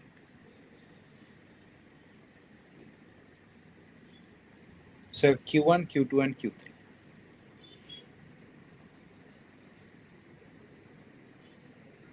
Now, to get this minimum value, there is a formula which is Q1 minus 1.5 times of interquartile range. And what is interquartile range equivalent to? It is Q3 minus Q1. and Q3 here is 36. You have 36 minus 8, which is nothing but 24. So Q1 is 8. So 8 minus 1.5 times of interquartile range is 24. When you solve this, you'll get some number. 1.5 times of this will be how much? 36. 36 minus 8 would be 24. Minus 24. So minus 24 is the minimum value. If you have any number less than minus 24, it will be an outlier. Okay. And instead of this, let me take a number 184. Just because I want to show you on what is outlier. Okay.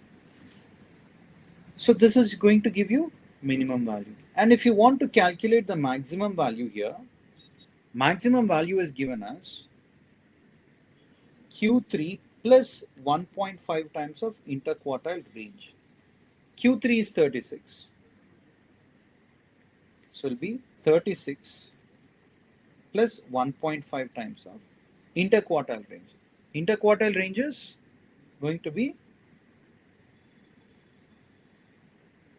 36 minus 8. Oh, sorry, my bad. What am I writing here?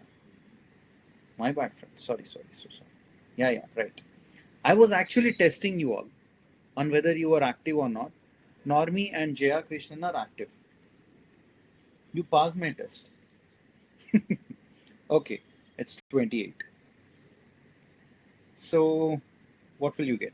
28 plus 14 will be 42. Minus 8 will be 36. With minus 36. Okay. Now,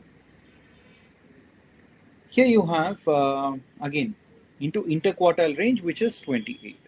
When you solve this, you get what? 78? Correct me if I'm wrong. You get, I think, 42, yeah? Plus 36, right? Which is 78. So this is going to give you the maximum value. If you have any number which is greater than 78, it would be outlier. So do you have any outliers in the data set? In this data set, would we have any outliers? Can someone help me?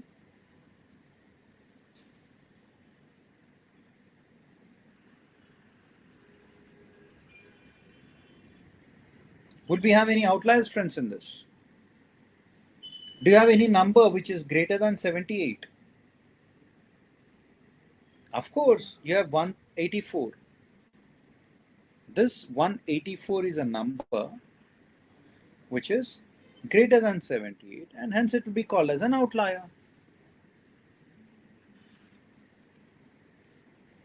The moment you have an outlier, and analyzing outliers is one of the data cleansing techniques. As part of your data cleansing techniques, you deal with outliers. You need to analyze outliers and determine on why is that an outlier, etc. Okay, so good. Please practice bar plot, histogram, and box plot on work experience also. Please practice that. And it's time for break. We'll take slightly longer break now. So it is what, 147 means.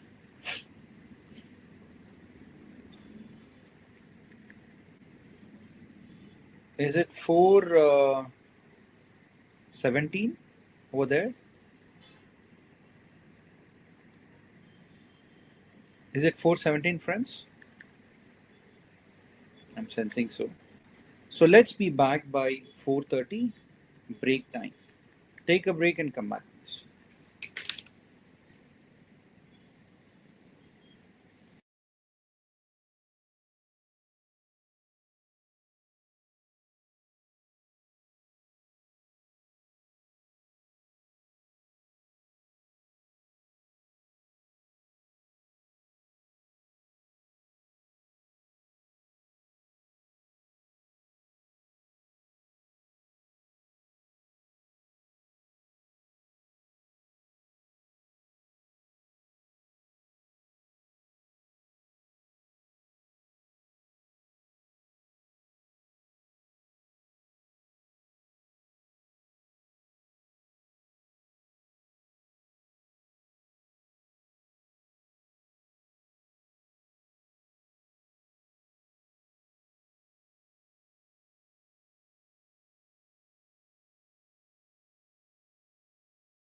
Okay.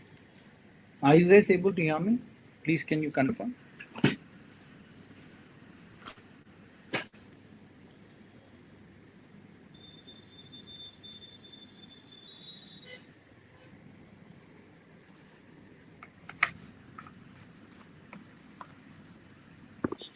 Okay.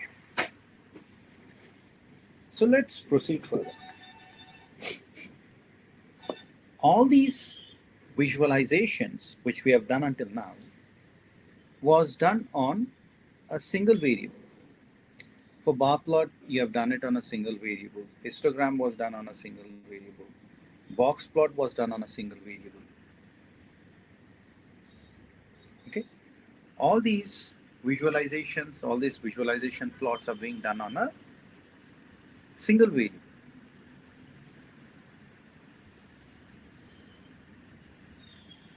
Okay. If you have two variables, however, okay, even before that, if you are doing these on a single variable, right, then it is called as univariate plot. Or these are all univariate plots.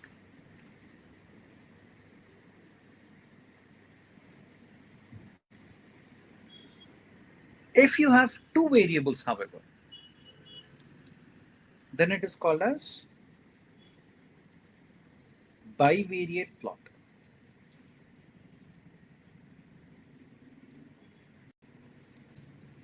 Let me go here. Friends, again, I need to tell you that there are many things, okay, which cannot be explained in a short span of time. Okay, there are far too many things to be discussed, right? Like we have third moment, okay, and then you have third moment is called as skewness.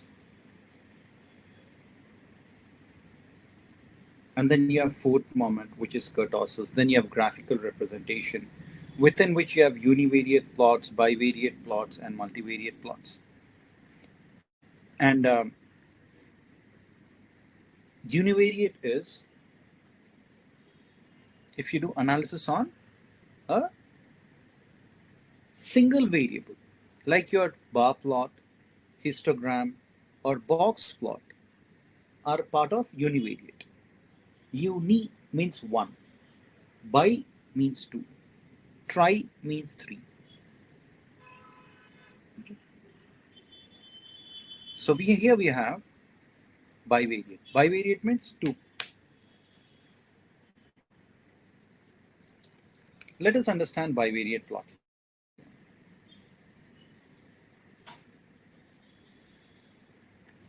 The usual bivariate plot which people use is scatter plot.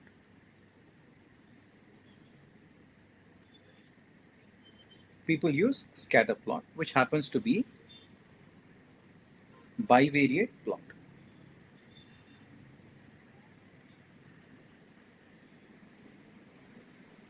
For bivariate plot,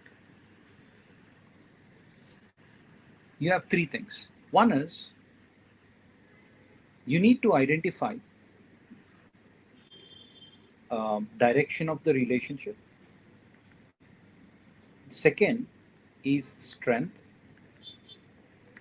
And using scatter plot, you also can determine whether the relationship is linear or non-linear.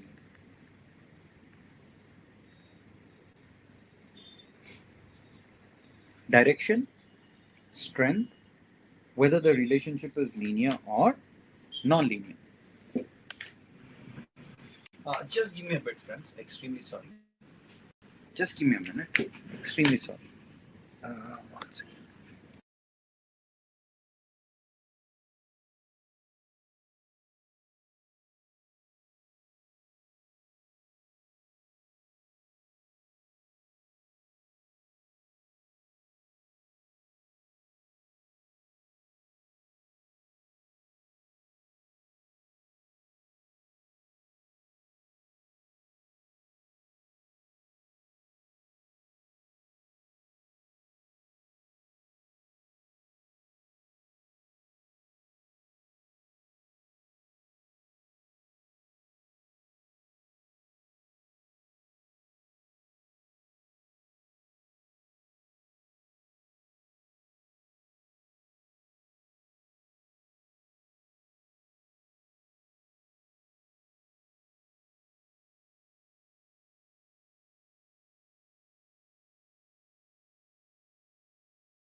Hey, sorry friends about that. It was a call which someone was calling me continuously despite I disconnecting the call. So I had to take that call.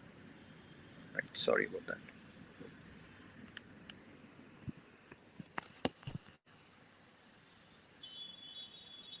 Okay. So let's move on and understand about scatter plot.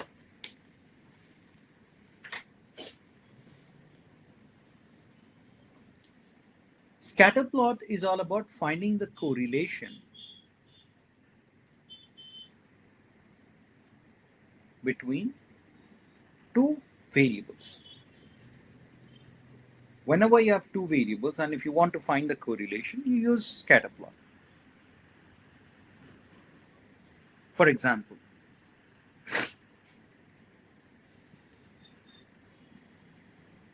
say you have x and y, two variables. And here, say you have time spent in a shopping mall. And on y-axis, you have, say, amount spent. So you have time spent and amount spent. Say for time spent, you have, whatever time you spend, basically like 1 hour, 2 hours, 3 hours, 4 hours, 5 hours. In that way, say you have time spent. And on y-axis, you have amount spent, 500, 1000, 1500, 2000, 2500. In that way, you have amount spent. Say for the first 1 hour that you spend in the shopping mall, you spent 100 ringgits. For the second hour, say you spent 200 ringgits. Third hour, you spent 300 ringgits. Say you went to shopping mall along with your girlfriend, right? So you want to impress her. So for 4 hours, 400 ringgits. 5 hours, 500 ringgits. If you spend more than that, you go bankrupt. If you have a correlation like this, it is called as positive correlation. That means as and how the time spent increases, your amount spent is also increasing. This kind of a correlation that you have is called as positive correlation. So the direction here is positive. Would the direction also be negative? Yeah, sure. For example, say on x-axis you have years of experience. Okay, number of years of experience that you have. 1 year, 2 years, 3 years, 5 years, 10 years, 15 years, 20 years. In that way, say you have years of experience. And say on y-axis, you're plotting productivity. When people newly join any company, yeah, what will happen? Yes, Krisha. Negative bank account. Okay. So here, productivity will be very high. Right? People will work extremely well. Because they have newly joined company, they want to prove a point. After a few years, what will happen? You become a team leader. When you become a team leader or a team manager, you assign the work to your team members and you chill out. You take more lunch breaks. So your productivity will decrease a bit. Then after 10 years, you'll be made project manager. Then you'll be assigning the work to your team leaders. You'll not even come to office, work from home. Then for 15 years, you'll be made head of department. For 20 years, you'll be made the vice president. And then you'll be given a separate cabin to work in which you sit and watch YouTube videos and Netflix movies. So your productivity further drops. All these are on a jovial note, okay? So as and how your years of experience increase, what is happening to your productivity? It is decreasing. If you have this kind of a correlation, wherein you keep changing one variable, another variable keeps decreasing, if you experience this kind of a correlation, it is called as negative correlation. So you might either have a positive correlation or you might have a negative correlation.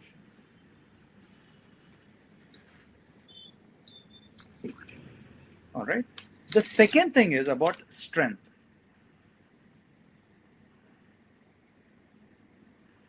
Strength of strength of the correlation can either be strong, or it can be moderate, or it can be weak. If your data points are closely cluttered, are very close to this line, if they are closely cluttered, then you say that there is a strong correlation.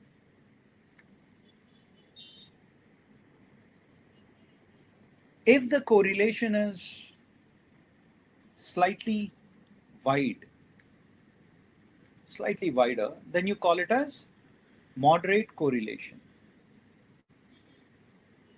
However,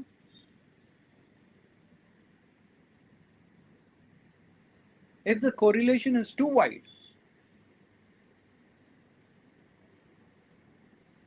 then it is called as weak correlation. Even for negative, it's the same. If you have the data points which are very close to this line in this way, then it's called as strong correlation. If you have data which is slightly scattered, if the data are slightly scattered, it's called as moderate correlation. If the data are too scattered, it is called as weak correlation.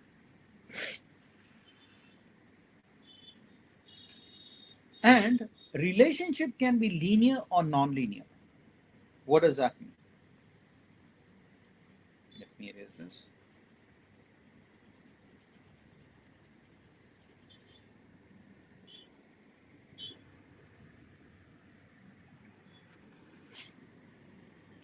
If the relationship between two variables fall in this way, it is linear because it's falling along the straight line in that way. If the relationship is like this,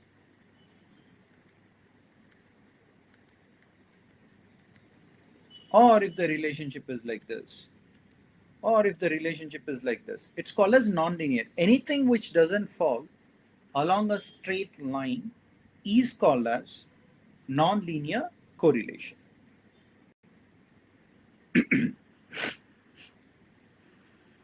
Okay, so scatter plot will help you identify what? Scatter plot will help you identify direction of the correlation, strength of the correlation, and whether the relationship is linear or non-linear.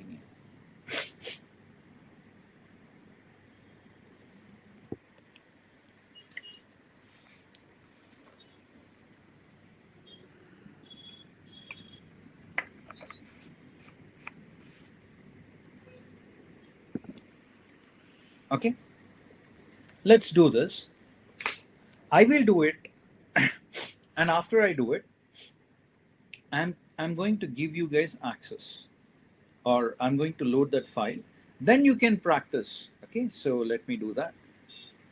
If you click on this broomstick, everything will be gone. So it will free up some memory for you. So your processing will be faster. And how do I clear this console, friends? What function do I type to clear this console?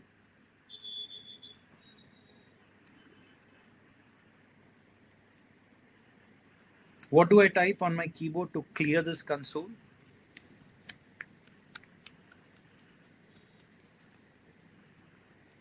Friends, yeah, Control L, exactly. Good. I'll close this also. Now let me import another dataset. I'll click on this, import dataset from text reader. I'm gonna browse now. And I'm going to open a dataset called as WC. I'll load this. And you import the data. And here you have two variables. We have waist and adipose tissue. Two variables. If the waist circumference is more, then you'll have more fat in your body.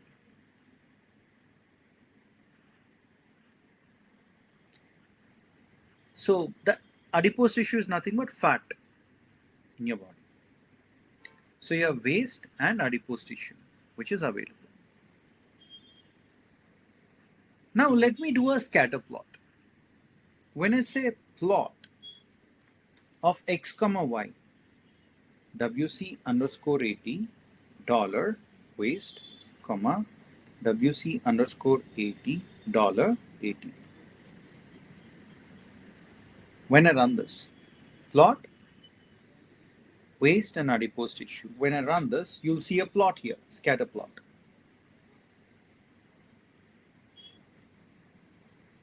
Okay, so now tell me one thing. Friends, are you able to hear me? I'll share the file, but are you able to hear me and see my screen? Cynthia says you have a glitch. Let me ask this question so that it becomes clear on whether people are able to hear me or not.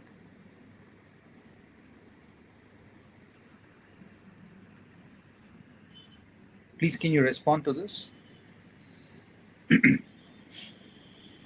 Wonderful.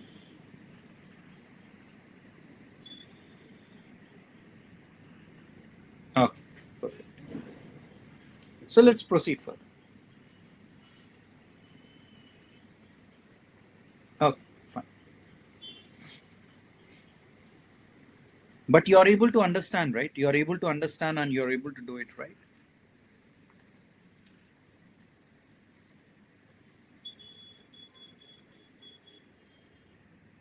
Okay, fine. Anyways.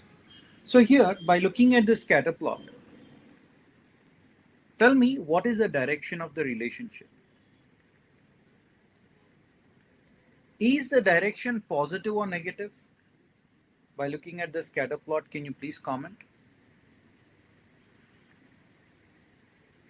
Is it positive or negative or no correlation? What do you think?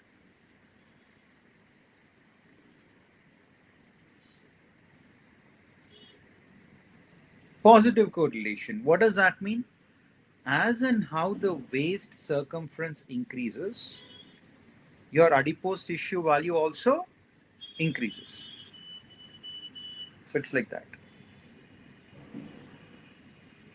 So you're saying that the correlation is positive. So there is a positive correlation between X and Y. Next. What about the strength?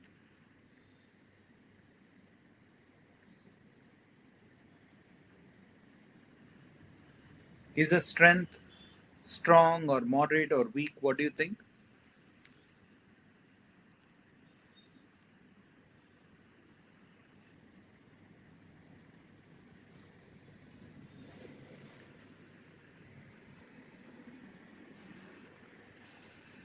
Okay. Norkishani says strong. Intan says strong. So there are mixed responses that I'm getting. A few of y'all are saying strong.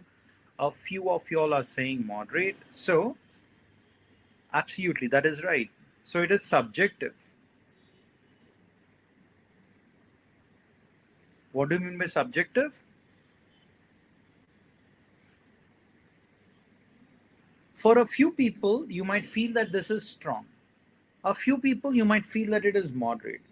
And a few of you all might also feel that it is weak.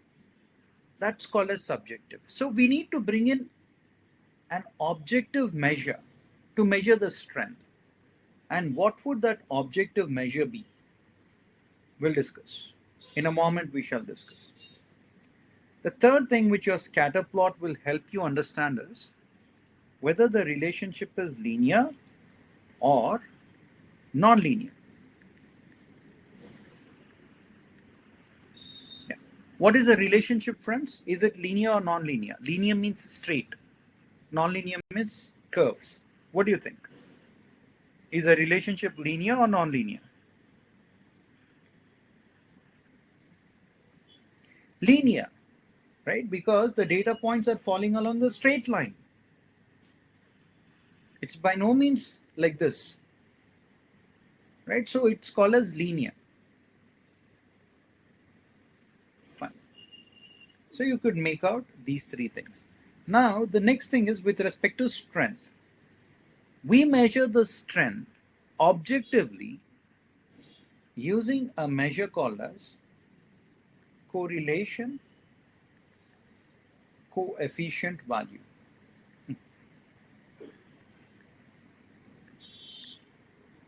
Correlation coefficient. And this correlation coefficient value is always represented using small r, and it ranges from -1 to +1.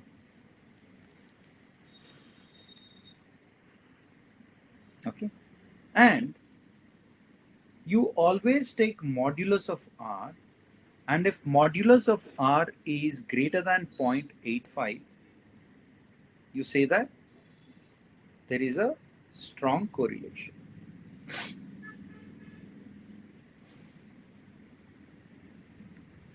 If modulus of r is less than 0.4, you say that correlation is weak. If the correlation value is in between these two, it is called as moderate.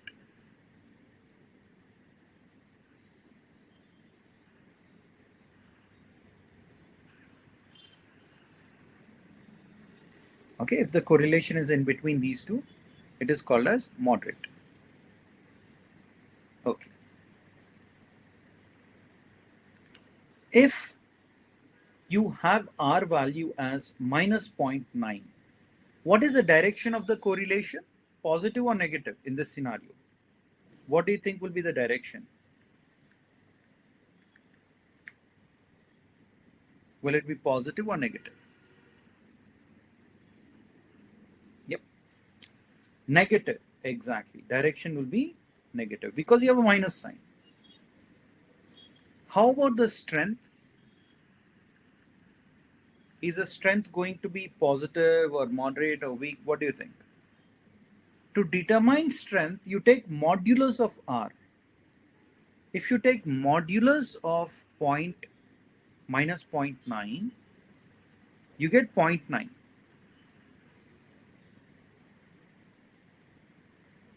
And this 0.9 is greater than 0.85, so you say that strength is strong.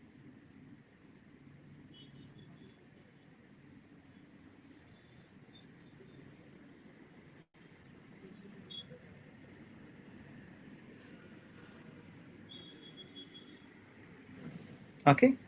Now, if I say R value is equal to 0.79, what is the direction? What is the direction going to be? Positive or negative?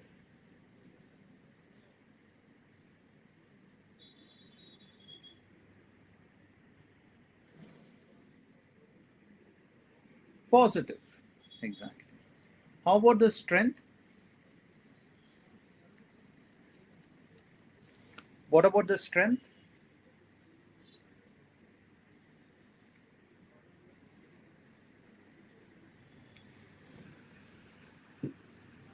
Would it be strong or weak or moderate? Is 0.79 greater than 0.85? No.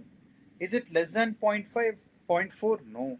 Is it in between? Yes. If it's lying in between, it is called as moderate. Simple, my dear friends.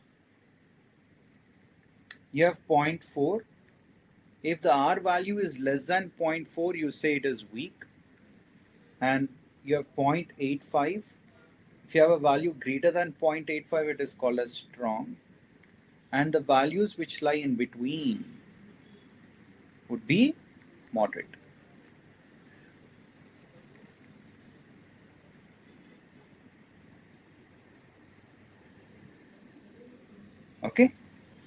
Wonderful.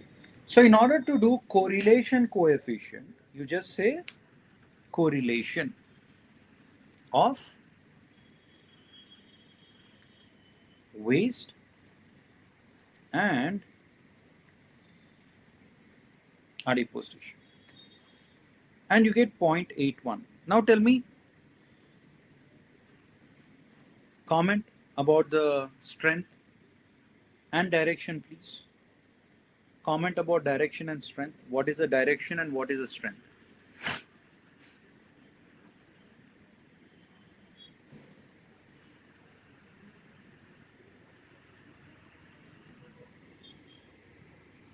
Positive, moderate. Absolutely right.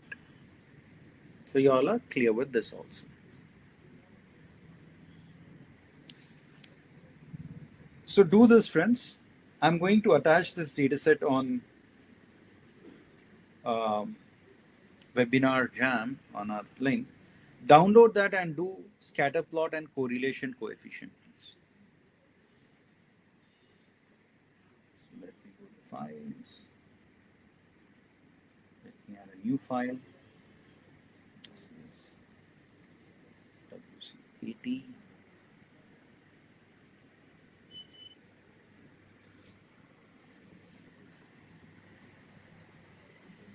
I'm loading the file.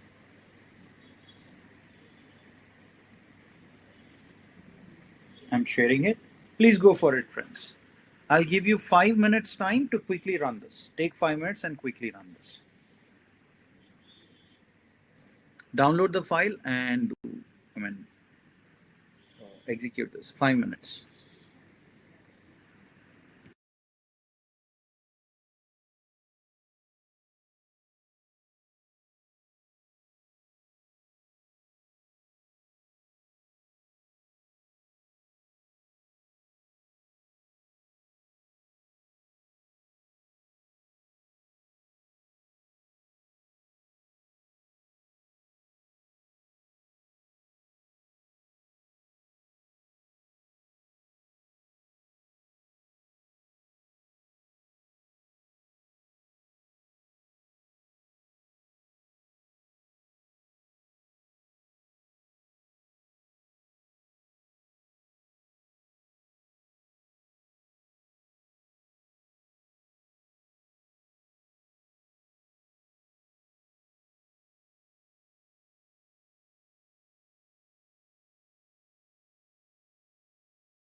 Friends, were you not listening to me? I told that there is a file which I've uploaded on, the meeting. You'll have to download that and you'll have to run this code. And I told take 5 minutes and quickly run this. That is what I was saying. Not now, okay, Shan. I think you were not following the session, yeah? I told that I uploaded a file. Please load that into your R and run these 3 lines of code, right? That is what I was saying. And I told take 5 minutes and complete that. And that's the reason why I was just silent.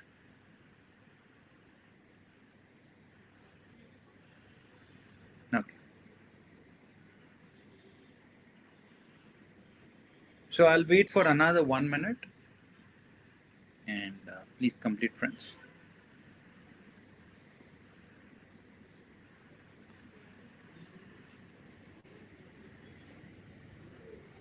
Another 1 minute.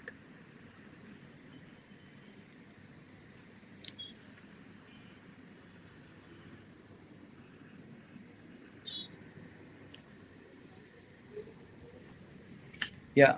So Ali, I'll repeat it once again for your benefit. If the correlation value, if the correlation coefficient value is greater than 0.85, you say that it is strong.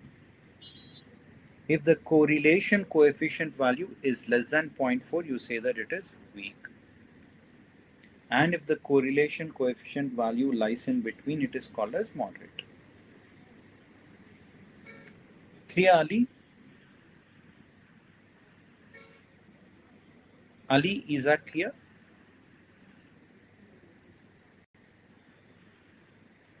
Okay. So in another 25 minutes, we will be discussing about predictive modeling. So this is all about descriptive analytics, whatever we have done. Now I'll show you something very interesting. If you want to calculate mean, median, variance, standard deviation, etc., for these two variables, it will take a lot of time. Instead, what you can do is, you can just use this function summary of the dataset name. When you say summary of this dataset name and enter, it gives you the mean value, median value, minimum value, maximum value, right? First quartile, third quartile. In that way, the summary basically gives you a lot of interesting insights.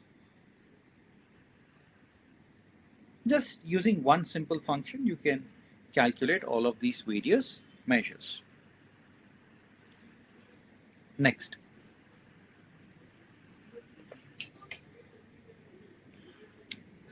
Let us move into the zone of, so what have we discussed? We have discussed about data science, high-level overview on what are the applications. Okay. We have then discussed about the various data types, data collection techniques, etc.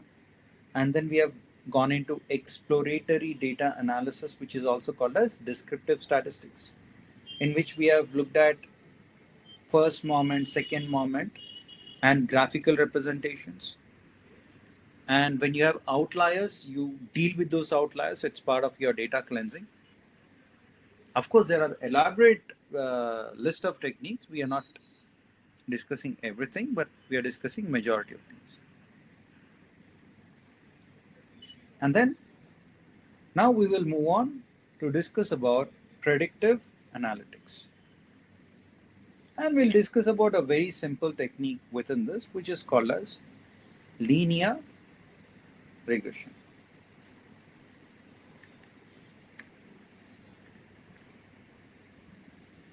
We are going to discuss about a very simple technique called as linear regression. Okay. In your underlying data set, If you have output variable which you want to predict as adipose tissue here in this case, and if this output variable can be represented in decimals, then this would be called as what data? Continuous or discrete? What do I call this as? This is called as continuous data.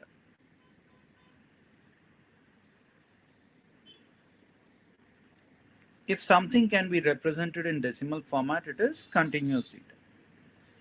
If your output variable is continuous, do not worry about what is your input variable, okay? Only output variable.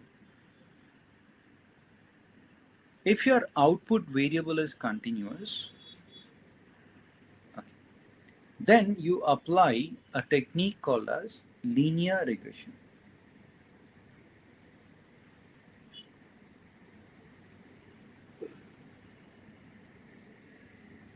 Simple. Okay, you apply a technique which is called as linear regression.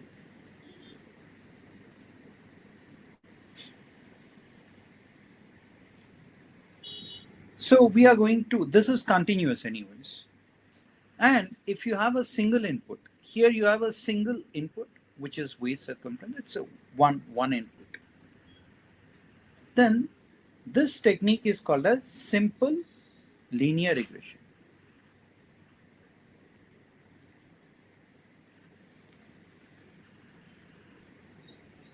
If instead of single, if you have multiple inputs, if you have more than one input, then it is called as multiple linear regression.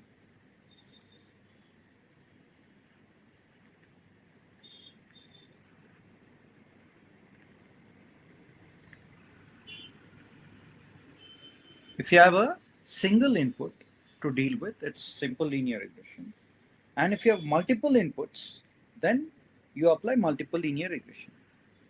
In both cases, one thing is common, and that is, if your output variable is continuous, you proceed further with linear regression. That's it. That is something which is common. Okay. If your output variable is continuous, you go with linear regression. So let us build linear regression now. To run a linear regression model, you use this function LM, linear model. LM stands for linear model. Linear model of, whenever you write a function for linear model, it's written as LM of y tilde x.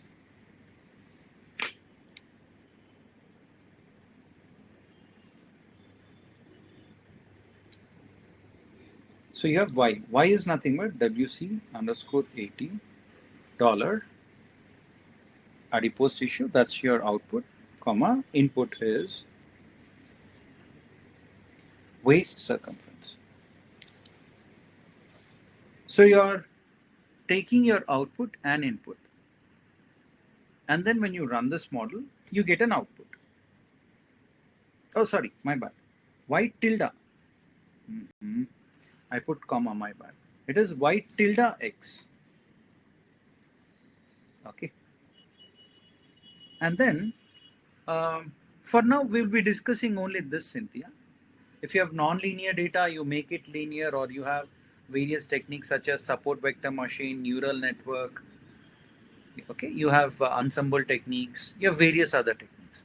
And if your data is not continuous, you proceed further with logistic regression, multinomial regression, ordinal regression, Poisson regression, negative binomial regression, zero inflated Poisson, zero inflated negative binomial, Herden models, all that. Yeah. So our objective is to just understand predictive modeling. So we'll focus on that. Okay. So here, when you have data which is in linear fashion, you capture the relationship between your output and input using an equation of line. Because the data is linear, equation of line can capture the relationship between y and x. That means, and the equation is y is equal to beta naught plus beta 1 into x. This is the equation. And what is the equation of line? Y is equal to c plus mx. This is the equation of line. Do you all remember equation of line from your school days? Y is equal to mx plus c. Now that we are grown up, instead of using c and m, we will be using beta naught and beta 1. Okay, so since your data is linear, you can capture the relationship between y and x using a linear line. Done. So here, y that you're trying to predict is called as adipose tissue. So adipose tissue is equal to beta naught. Beta naught is given a special name called as intercept.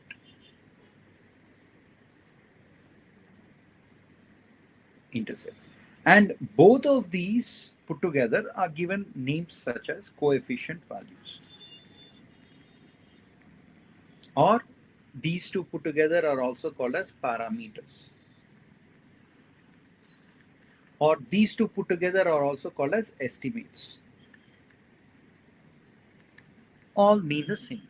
If you just go and look at these terms, these names, where do you have coefficients? Here.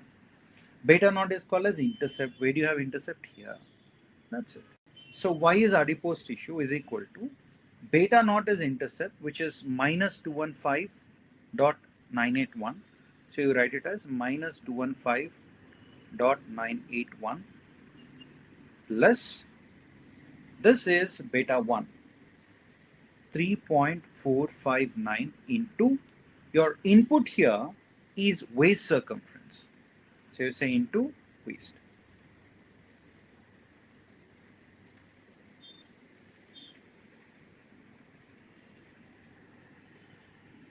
So you have the equation. This is the model that we built. And what is this model doing? It is capturing the relationship between y and x.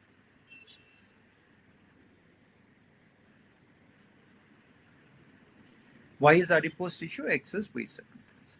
Given this waist circumference, what is adipose tissue? Given this waist circumference, what is adipose tissue? Given this waist circumference, what is adipose tissue? In that way, you have the data, which is given to you.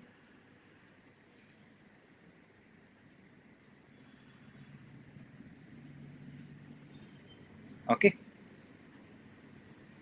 Now, is this sufficient?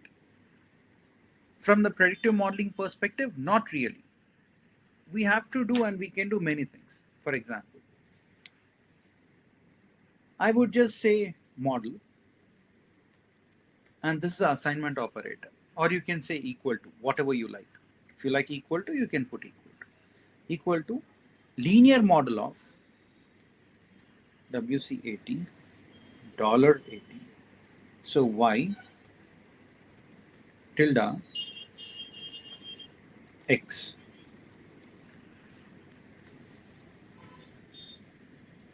Done. And you're storing this model in an object called model. Now if you do summary of model,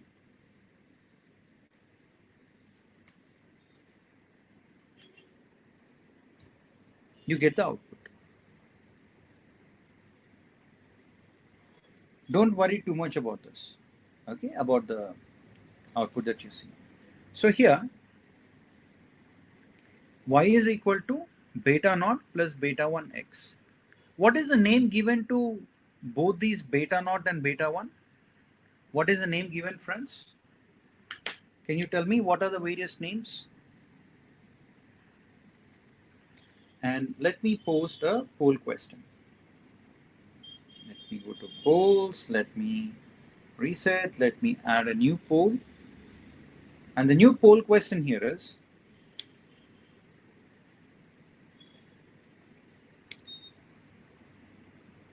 rather than ask a poll question, we have these two which are called as estimates or coefficient values, and beta naught is called as intercept. And here is the intercept value. So adipose tissue is equal to minus 215.9815 plus 3.4589 into waist circumference. Can I use this value in the prediction equation? To understand that, you need to look at the corresponding p-value, probability value. If the probability value is less than 5%, that means if the probability value is less than 0.05. Why? If there is less than 5% chance that you'll go wrong, if you use this value in your prediction, then use it. If there is more chance that you will go wrong, if you use this value in your prediction, don't use that. Simple. And what do you think about this number? 2e minus 16 is written as 2 into 10 raised to the power minus 16, which is given as 0.1, 2, 3, 4, all those numbers. And this is much, much, much less than 0.05. So you can use this in your prediction equation. Then you have 3.4589. This value also has a p-value here. This is also less than 0.05. If this is less than 0.05, what does that mean? There is less than 5% chance that you will go wrong if you use this value in prediction. This is one thing that you need to look at. And you also need to look at overall value, which is called as R squared value. If this R squared value is going to be greater than 0.8, then your model is considered to be a strong model. Here it's 0.69, so it's not strong, but it is not weak also. It is moderate.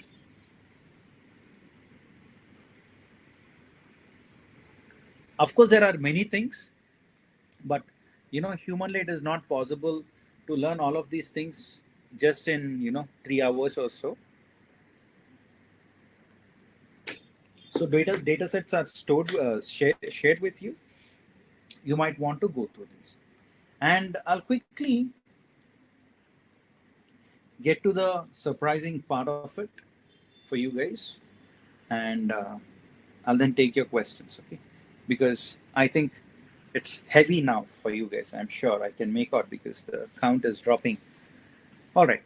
So friends, if you have participated yesterday and today, you are eligible for IBM certificate. Okay. For this, you should have completed this training, yesterday's training and today's training, ideally. And the cost of this certification would be 100 ringgit per person. You would be given complimentary self-paced IBM videos of all these various concepts. Once you get those videos, after you pay, you'll get access to these. Once you get access to these, you can watch the videos and then take the exam. Exam is not very difficult. You will be able to easily pass the exam. And the pass percentage is 70%. And you'll have a single attempt. But until now, 0 people failed. No one failed until now. We have 100% success rate. So I'm affirmative and confident that you will also pass. And after you pass, you'll receive a certificate, which will look like this. Please ensure that you take the certificate and publish it on your LinkedIn profile so that it adds value to your profile. Okay. And you can also mark your attendance by clicking on the link which is posted on your chat window. If you see your chat window, on that you will see a link, right, to give your attendance.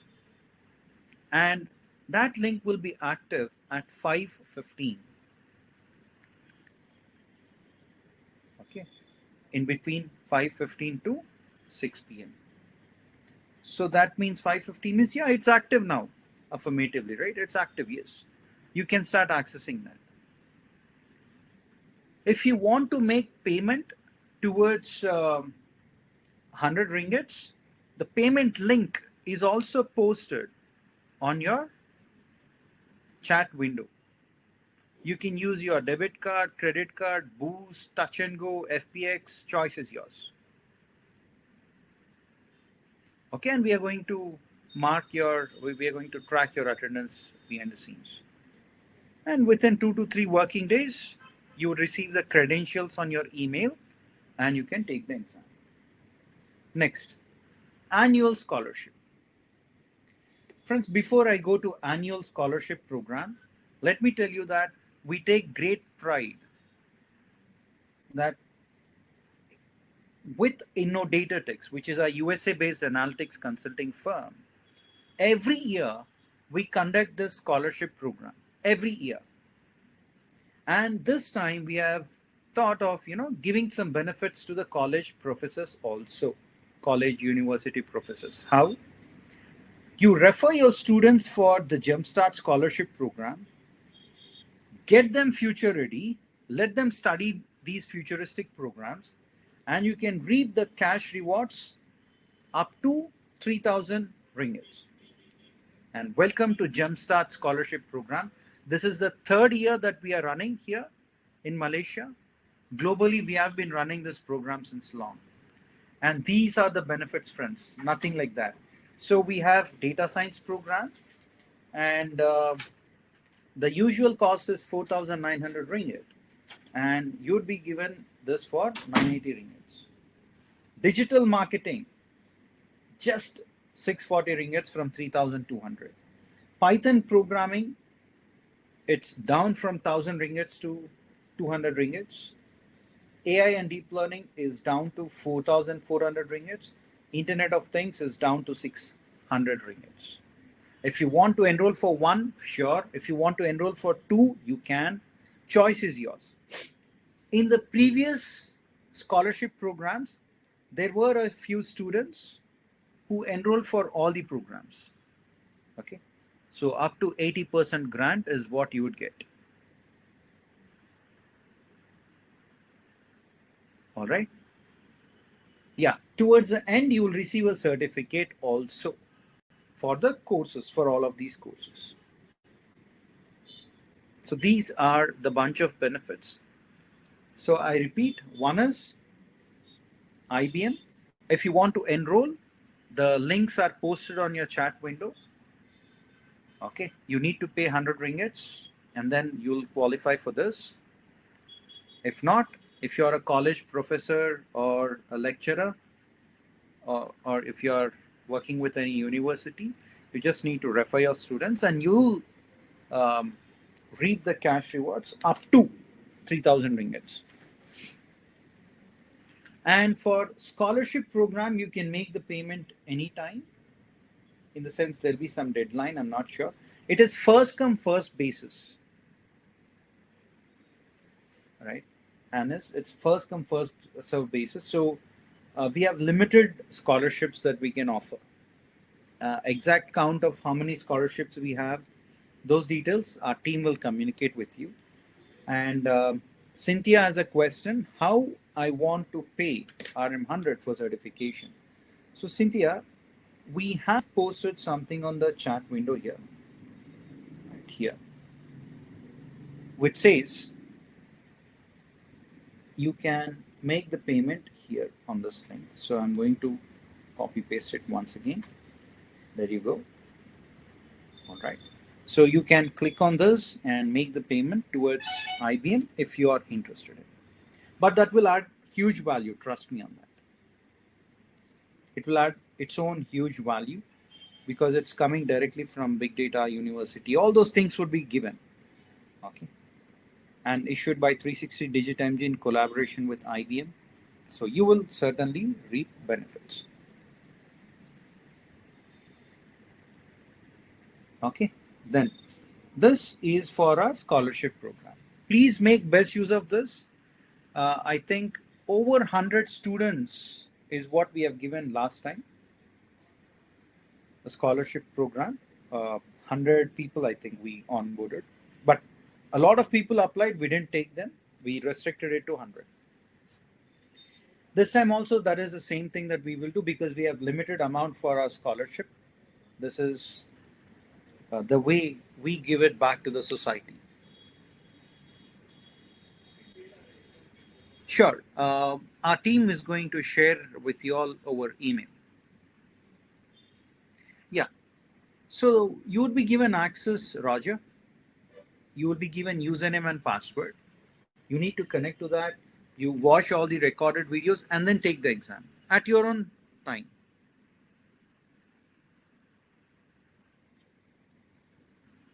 Shamimi, yeah, you'll have approximately 1 month time. From the date of payment, you'll have approximately 1 month time.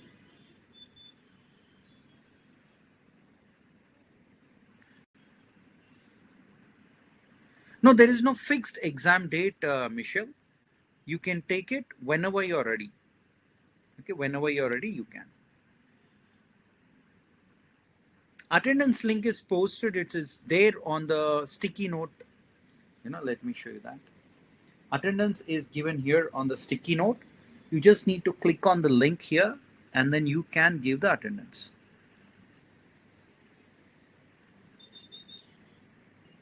Yes, IBM certificate you get after clearing the exam. Yes, Krisha.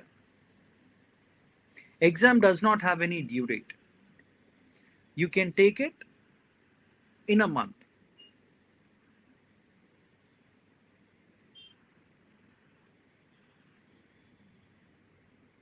Yeah, it is for beginners and you'll have multiple choice questions. Yes, Vasantan. IBM certificate is for beginners. You'll have the videos also and questions will come from those videos. You have to watch that. It'll be very, very simple, like what we have discussed now. Similar kind of concepts would be there. It will be multiple choice questions. 70% is a pass mark. Exam format will be MCQs, multiple choice questions.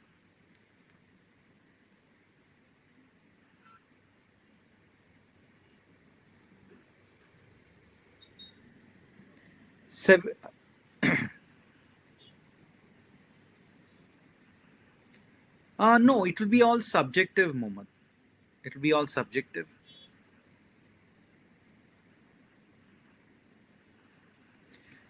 You'll be given certain videos, right, Rogers? Videos will be given from IBM is what I told, right? Questions will be from those, and those are related to these concepts that we have just discussed. Descriptive analytics, descriptive statistics, whatever we have discussed. It will be similar kind of stuff. Some concepts might be additional, like what we learned today. Yes, exactly. How many MCQs? I'm not sure about that, but we'll get back to you on that. I think 100 questions and 70% is a pass mark. No, for up to 80%, Nakushan. Sure, Okta. Our team is going to share with you the payment link.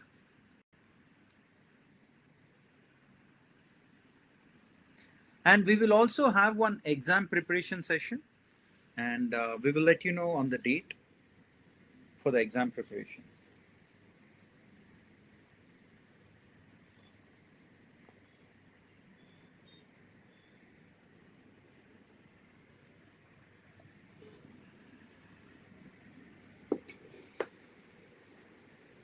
Now, for this finishing the workshop, you'll not receive any.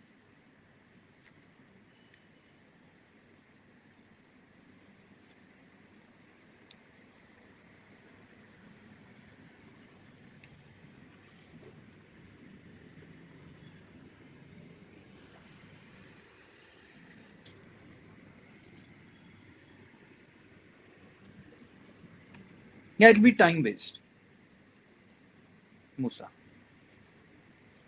I think you'll have 2 hours time from the time you start the exam. 100 questions, 2 hours. It'll be more than sufficient. Time would be more than sufficient. Yeah. That shouldn't be a problem.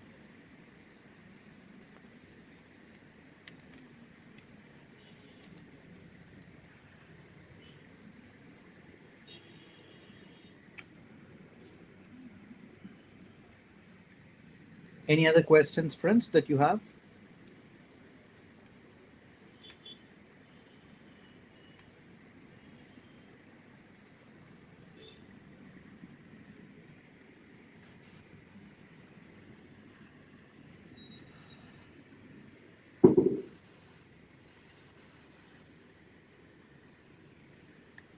Okay. If you have no questions, then thank you so much. No, it is something which is tracked from us behind the scenes, hi, and we are going to submit that to IBM. Yeah, attendance is getting tracked on the tool itself. Not a problem. Yeah, we have a lot of certifications from IBM, but this is one thing that we have.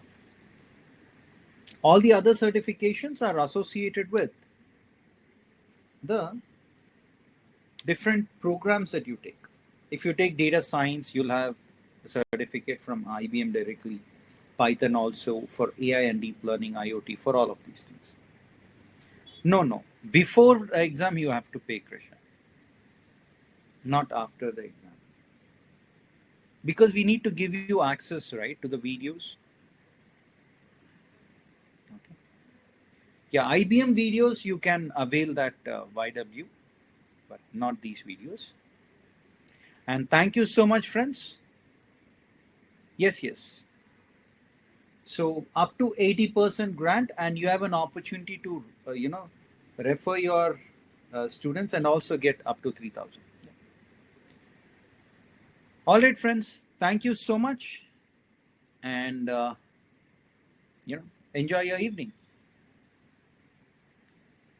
When is the last day to pay for the exam? Lavanya, would you want to answer that?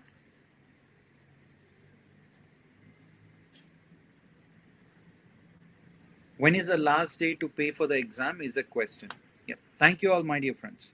Do stay in touch.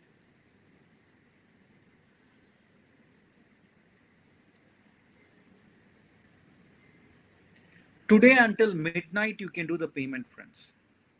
Today, midnight, you can do the payment.